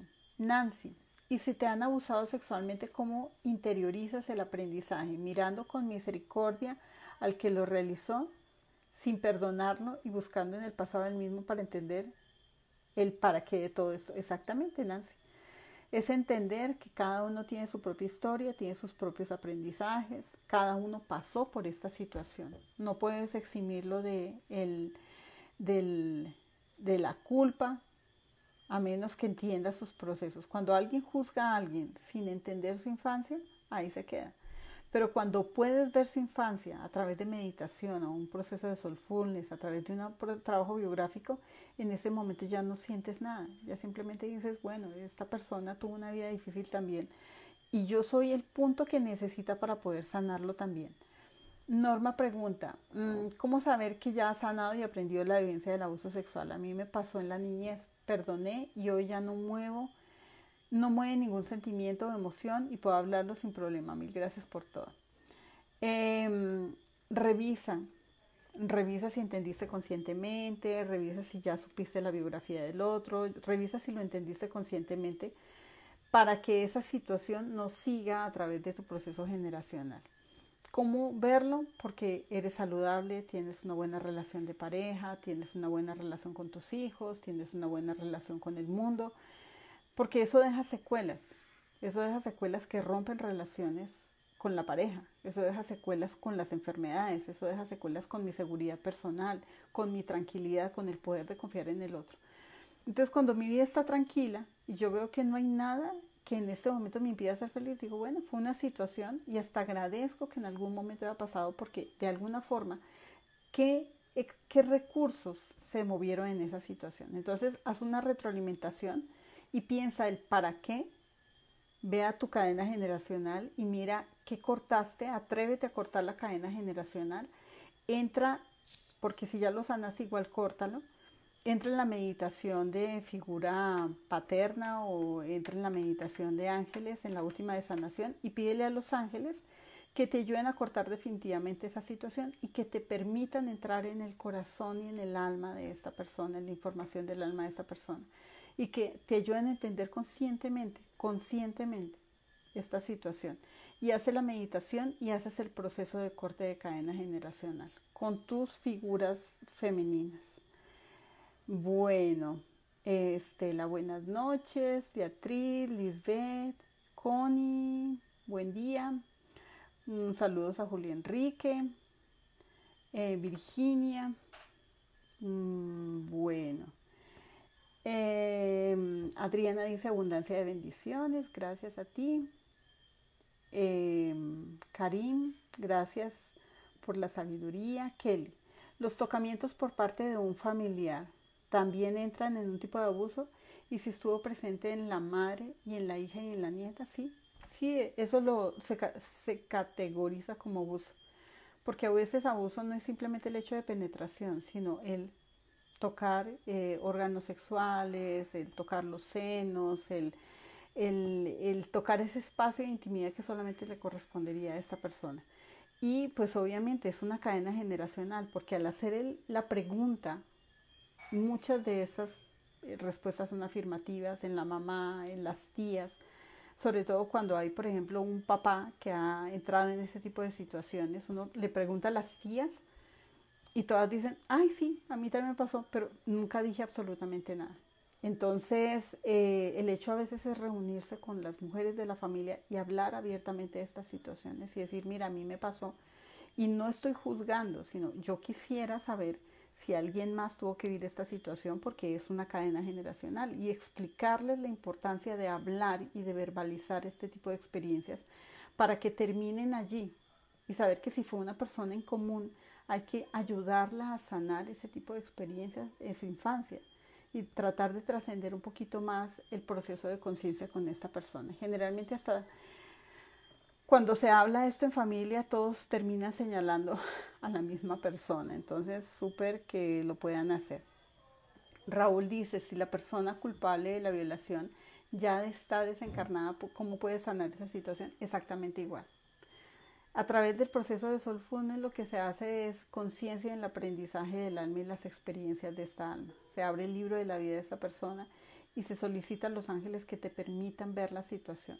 Como habíamos hablado con alguien hace un momento, puedes hacerlo a través de la meditación de ángeles, de los procesos de sanación, por ejemplo en la figura masculina tuya, o en la meditación, en la última meditación con ángeles, que es súper, súper poderosa. Y le pides a ellos que por favor te ayuden a entender conscientemente esta situación. ¿Qué le ayuda a esta alma? Que esta alma queda como en un lugar muy oscuro, no porque lo lleven allá, sino porque él, por su dolor y por la impotencia de no haber podido resolver bien las cosas, se aísla y queda allí, en esa oscuridad y en esa baja vibración, culpándose todo el tiempo de lo que hizo. Pero él no recuerda que eso mismo le pasó y que no tuvo conciencia de esa situación, que fue una situación aprendida. Entonces, cuando tú te acuerdas de él, cuando tú le devuelves la dignidad, cuando de alguna forma el ángel te ayuda a ver su infancia, él también siente ese movimiento que estás haciendo por él y le puedes ayudar a que haga su proceso mucho más rápido. Dicen que rezar el Padre Nuestro a este tipo de personas que quedan en ese dolor y en esa oscuridad donde sienten mucha culpa es muy reconfortante para el alma. Entonces, orar el Padre Nuestro y decirle que recuerde que él tuvo alguna situación de aprendizaje y entrar en el proceso de Soulfulness para que en un plano muy superior te muestren la vida de él y puedas ayudarle a tener paz. Andrea pregunta, la epilepsia, bueno, ya lo vimos. Grecia, cuando hay una niña de 12 años, obliga a un niño de 5 a que le chupe los senos, ¿cómo se debe hacer esto? El tema es que si la niña está obligando a un niño es porque alguien la ha llevado a ella a esa situación. O sea, ahí hay que preocuparse porque la niña está haciendo algo que ya le han enseñado previamente. Y hay que trabajar mucho en el autocuidado. Y ese autocuidado es hablar con la niña y preguntarle cómo está haciendo esos juegos. O sea, no empezar la frase con a usted le están haciendo algo malo, porque la niña de ahí no va a pasar la conversación. Ella va a negar absolutamente todo lo que está pasando o quién es el que le está enseñando esta situación, sino es un juego. A los 12 años todavía son juegos. Y para el de 5 es un juego también. Entonces hablar con ellos. ¿Y a qué están jugando? ¿Y por qué lo juegas? ¿Y tú qué sientes? ¿Y quién más ha jugado contigo esto? ¿Ok? Porque en el momento en que le pongas malicia a la situación, pones a uno como víctima y al otro como victimario. A la niña la vas a poner como victimario y al niño como víctima. Es un juego. Pero entonces empecemos el proceso de autocuidado. Esa es una parte muy íntima de ella que solamente ella puede tocar. Y debe ser muy respetuoso. A las mujeres se les respeta, a las mujeres no se les mira con malicia, no le puedes tocar esta parte de su cuerpo. Y la niña llamarla, hacerle el llamado de atención y mirar dónde estaban los papás de estos dos niños. Volvemos al hecho de que si esto está pasando es porque hay algo de desorden allí y esta niña no tiene una figura paterna fuerte que le esté llevando a esa autoeducación y a ese el cuidarse ella misma. El papá debería estar allí diciendo, yo defiendo a esta niña con mi amor y yo le pongo los límites que necesito para que ella no acepte este tipo de situaciones. La niña está expuesta a alguien más Y obviamente dentro de la misma casa se están llevando, y dentro de la misma familia posiblemente se están llevando un tipo de situaciones. Entonces, la única forma de llegar a esa información de cómo es realmente es decirle a los niños que es un... O sea, la realidad es que ellos están jugando un juego que les enseñaron, pero sin malicia, sin acusar a nadie, para que ella pueda expresar lo que siente, porque donde la haga sentir víctima, ella se cierra inmediatamente y va a tener mucho miedo del juicio y de los castigos que le puedan imponer. Pero es decirle, a partir de este momento es tu cuerpo, empezarla a abrazar más, empezar a rodearla más, que el papá se haga presente en la vida de esa niña. Y pues obviamente hacer justicia humana y divina en esa situación y mirar quién es el que se está encargando de esta situación para hacerle un llamado de atención, ¿no? De la manera en que la familia decide hacerlo. Pero la niña está jugando. A esa edad todavía se juegan esos juegos. ¿Cómo llevar a una mujer que sufrió abuso desde niña? Ya hablamos precisamente. Primero, ver el hecho como algo necesario para el alma, como parte de sus procesos de aprendizaje, y entender que esa persona llegó a su vida por alguna razón y es necesaria para el aprendizaje que tuvo. Construir los pilares. ¿Dónde están sus papás? No tiene un papá en pilar masculino que le ponga límites. Construirlo a través de la biografía. Construir el pilar de mamá para crear amor propio y respeto por ella misma. Pero si tiene un patrón de mamá sumisa, de mamá callada, permisiva, pues obviamente ese es el patrón que tiene que reconstruir y tiene que sanar a sus papás. Y por último, hacer el proceso con la persona que creó esa situación y ayudarle a sanar a esa persona. Sí, Adriana dice, con ayudar a una mujer que sufrió de abuso desde niña con consentimiento de la mamá. Entonces el consentimiento lo da la mamá, pero a la mamá también consintieron que abusaran de ella. Es una doble cadena generacional. Como te digo, esta mamá no hace las cosas porque sí. Esta mamá hace las cosas porque las hace igual como las hicieron con ella. O sea, alguien debió consentir que esta mamá también fuera de alguna manera abusada. Por eso ahí es importante hacer la biografía. Patricia dice, mi papá tuvo cataratas y cada ciertos años volvía a crecer la otra y su hija también tiene eso. Las cataratas son esa imposibilidad de ver la verdad, ¿no? Son personas que tienen la situación al frente, que les puede causar dolor, son tercos, necios, yo no veo, no entiendo, todo es perfecto. Entonces ese tipo de problemas los heredan los hijos cuando ven las cosas tan perfectas como los papás. Entonces se pone como un velo y no ven nada, absolutamente nada, ni la responsabilidad sobre sus acciones. Lisbeth dice que se puede hacer si la persona violada ya falleció, un hombre, ya lo dijimos. Adriana dice, ¿deberá trabajar esta mujer sus pilares? Sí. ¿Ayudará a esto a entender el por qué? Sí. O sea, ayuda a entender el por qué, viendo la línea familiar. El por qué es porque llegaste, encarnaste en una familia que tiene una cadena generacional de abuso sexual. Entender que para qué llega esta familia a romper una cadena generacional. O sea, si en este momento ya no solamente juzga, sino pone en acción todos los procesos y los mecanismos espirituales de entender a las personas, ayudar a sanar el alma de los demás, entender que no soy yo solamente, sino es una cadena generacional, me ayuda a romper esta información en la familia. Porque a veces es el yo me siento, a mí me hicieron yo. Pero cuando ves una comunidad que sufrió exactamente lo mismo y tienes el chance de empezar a sanarlo profundamente en ese momento, es cuando entiendes el porqué de la situación. El porqué no es personal, el porqué es a nivel espiritual. Porque a raíz de esa situación el alma toma recursos de humildad, de amor propio, de respeto hacia los demás. Porque de alguna forma muchas de estas almas que pasan por esta situación también causaron situaciones como estas. Entonces, como uno no sabe, pues no juzga. Lady dice, ¿cómo hago para sanar esta situación? Ya lo hablamos. ¿Cómo convivir con el agresor si es un familiar muy cercano? Ahí es el proceso del que hablábamos la semana pasada o antepasada, creo, donde ya sabemos nuestras cartas de juego, nuestros procesos de aprendizaje y donde sabemos que tenemos que tomar decisiones. Es como la violencia emocional, como la violencia física, como el sometimiento, y yo entro en un proceso de silencio absoluto y digo, voy a aprender a tolerar esta situación. No, no aprendas a tolerar, evoluciona.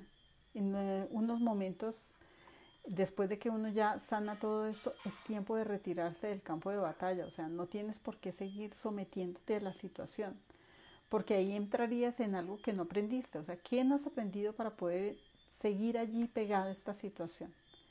Entonces, las decisiones se deben tomar con tiempo. De pronto alguien dice, no, es que yo no tengo plata, yo no tengo trabajo, ¿cómo me voy a ir si está en mi casa? Tienes que empezar a crear una conciencia de que necesito mi propio espacio, sentirme segura. Cuando es un menor de edad el que está creándose, pasando por esa situación, y yo me doy cuenta que de alguna forma esta persona que está creando la situación contra este menor de edad está ahí en la casa, la justicia humana tiene que hacerse vigente. O sea, es actuar. A esta persona necesitan ponerle un llamado de atención. Yo necesito también irme de esta situación. ¿Cuáles son las acciones reparadoras también en el alma de esta persona para que genere autoestima, seguridad y confianza en la acción? No es simplemente que le peguen y poner la siguiente mejilla y decir, bueno, y estamos en paz. No, tienes que tomar decisiones. Entonces es evaluar todo ese contexto, porque muchas mujeres se quedan en una situación hasta que terminan muertas. Y eso es muy triste, porque dice uno, bueno, ¿y por qué no tomó decisiones? Porque es que amaba demasiado, porque era una mujer muy buena, porque era una esposa muy buena, porque era muy buena, porque era muy buena. Sí, pero el bueno al bobo hay un paso. Entonces no hay que convivir con el agresor, hay que aprender de la situación conscientemente, hay que entender que esa persona también tuvo sus propios problemas en su infancia y que esto se lo enseñaron, pero hasta ahí, sigue con tu camino, ya déjalo en paz. Y si es una situación que quieras de alguna forma ponerle la ley al frente y sientes que eso hace parte de recuperar la dignidad, tienes que hacerlo. Pero haciéndole entender al otro, yo entiendo que tú lo hiciste porque tú también pasaste por esta situación, pero debes cerrar tu proceso en el momento en que tú quieras cerrarlo. Simplemente recuerda lo que te hicieron, pero debes recibir un castigo ejemplar, claro, porque eso hace de parte del proceso de conciencia. Lady, familia, sí sé que está pasando y sigue pasando tras generación tras generación. Si sigue pasando generación tras generación, es que la familia está llena de víctimas que siguen acusando a los agresores, pero no han hecho ruptura de cadenas generacionales. O sea, si sigue pasando es porque no he implementado autocuidado, no tengo buenos pilares, no tengo buena jerarquía de la figura paterna, no hay protección. O sea, no se están haciendo los cambios que necesitamos.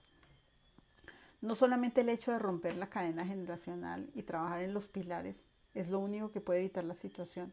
Es cuando las personas se ponen en su posición, en la posición que deben estar, en el pilar que deben estar. Es cuando las personas crean conciencia y en ese justo momento crean el rol y hacen el rol como tienen que hacerlo. Protegen su familia. Ya no cuestionan ni señalan, sino dicen, bueno, listo, tengo que representar esta figura de mamá y tengo que proteger a mis hijos, sí. Tengo que generar una figura de autoridad y tengo que poner límites a mis hijos, sí. Entonces, cuando se reconstruye la familia, ahí se quita también la tendencia a las siguientes generaciones. Pero si decimos, yo corté las cadenas y sigo siendo madre cabeza de familia, sobreprotectora, dándole a mi hijo, castrando a mi hijo y a mi hija poniéndola fuerte, que se defienda con la vida y que le pase una situación de esas por andar defendiéndose y que sigue esta cadena generacional dando tumbos y tumbos y tumbos. Las situaciones van pasando. Entonces, tener el contexto de que todo esto es para resolver y ponerse en el lugar que les corresponde. Bueno, Natalia, el riesgo de cadena generacional se da así el hijo no haya crecido con el padre. El riesgo de cadena, claro, los hijos que son abandonados por sus papás terminan repitiendo las mismas historias. O sea, no necesariamente las cadenas generacionales se rigen porque el hijo haya vivido con el papá. Porque hay una forma de transmitir esto y es epigenética. O sea, se transmite a través de tu código genético, dentro de unas manchas que se llaman manchas epigenéticas, que lo que nos dan es la información emocional del papá o de la mamá. Por eso muchas de las acciones que tienen estos niños adoptados que están viviendo lejos de sus familias es repetir las mismas situaciones. Yo vi una película este fin de semana, es que he visto tantas películas últimamente, que se llama Yo soy León, es una película hindú, de un niño que se pierde en un tren. Es una película para sentarse y llorar 3 horas, pues es súper divina.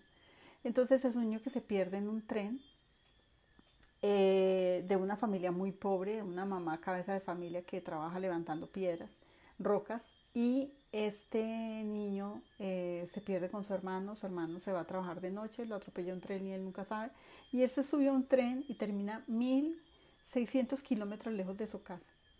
Y allá pues pasa por todos los orfanatos, por todas las situaciones difíciles, comiendo en la calle, hasta que alguien lo rescata, lo lleva a un orfanato y allá lo adopta una pareja de, de australianos.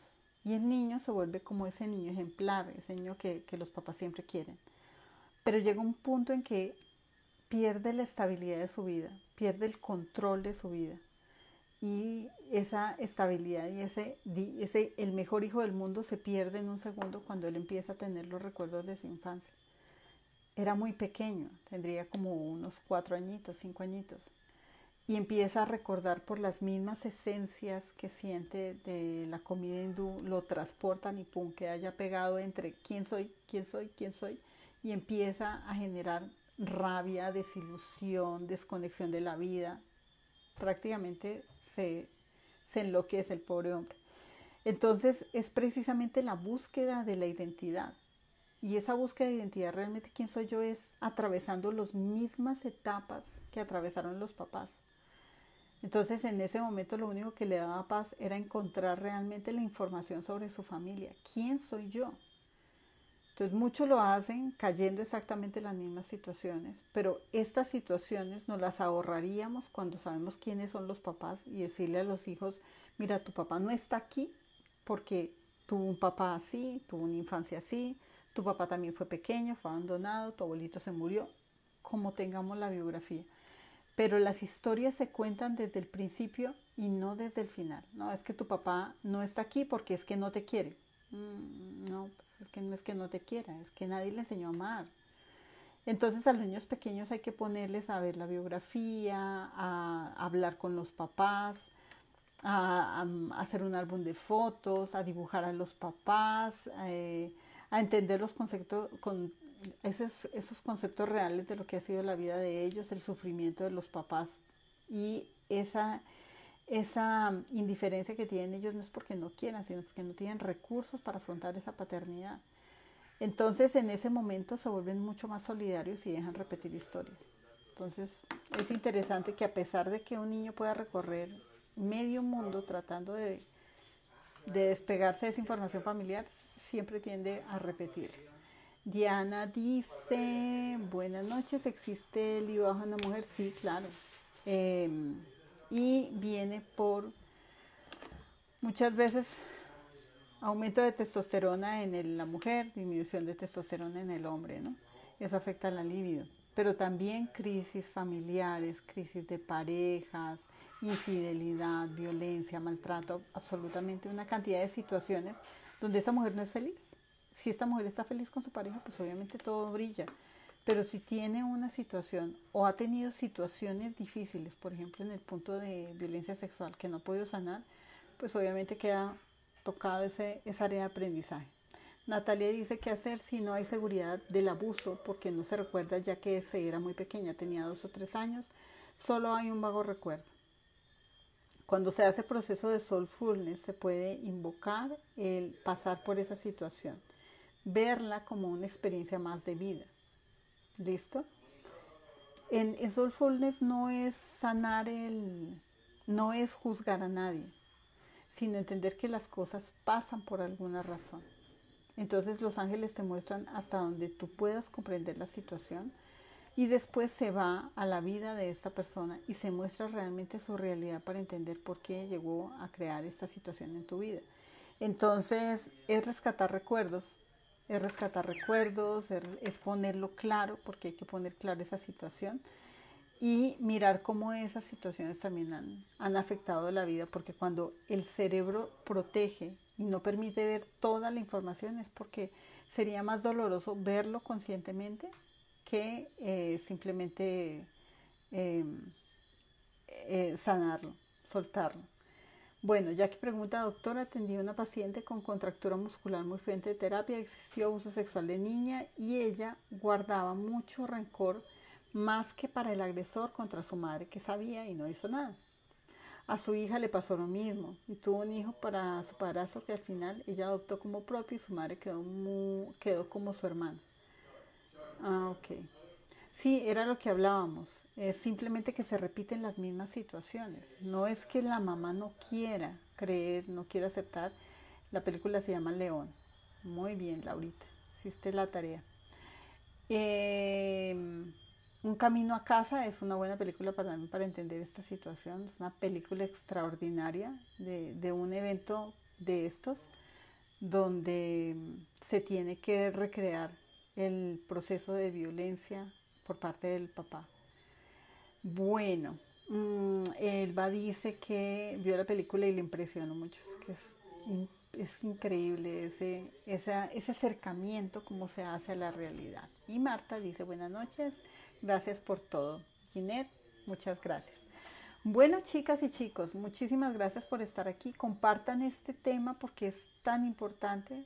El silencio no otorga, el silencio trae cadenas generacionales, el silencio hace que las personas se vuelvan más vulnerables a este tipo de situaciones, el silencio no ayuda a sanar. Entonces, lo primero es enfrentar la vida, enfrentar la situación, aceptarla como un hecho normal, aceptarlo como situaciones que suceden, ponerse en los zapatos del otro, crear una buena biografía y ser justos en este proceso de aprendizaje. No juzguen, el juzgar hace que las situaciones se repitan y se repitan y se repitan hasta que interioricemos la lección que contiene.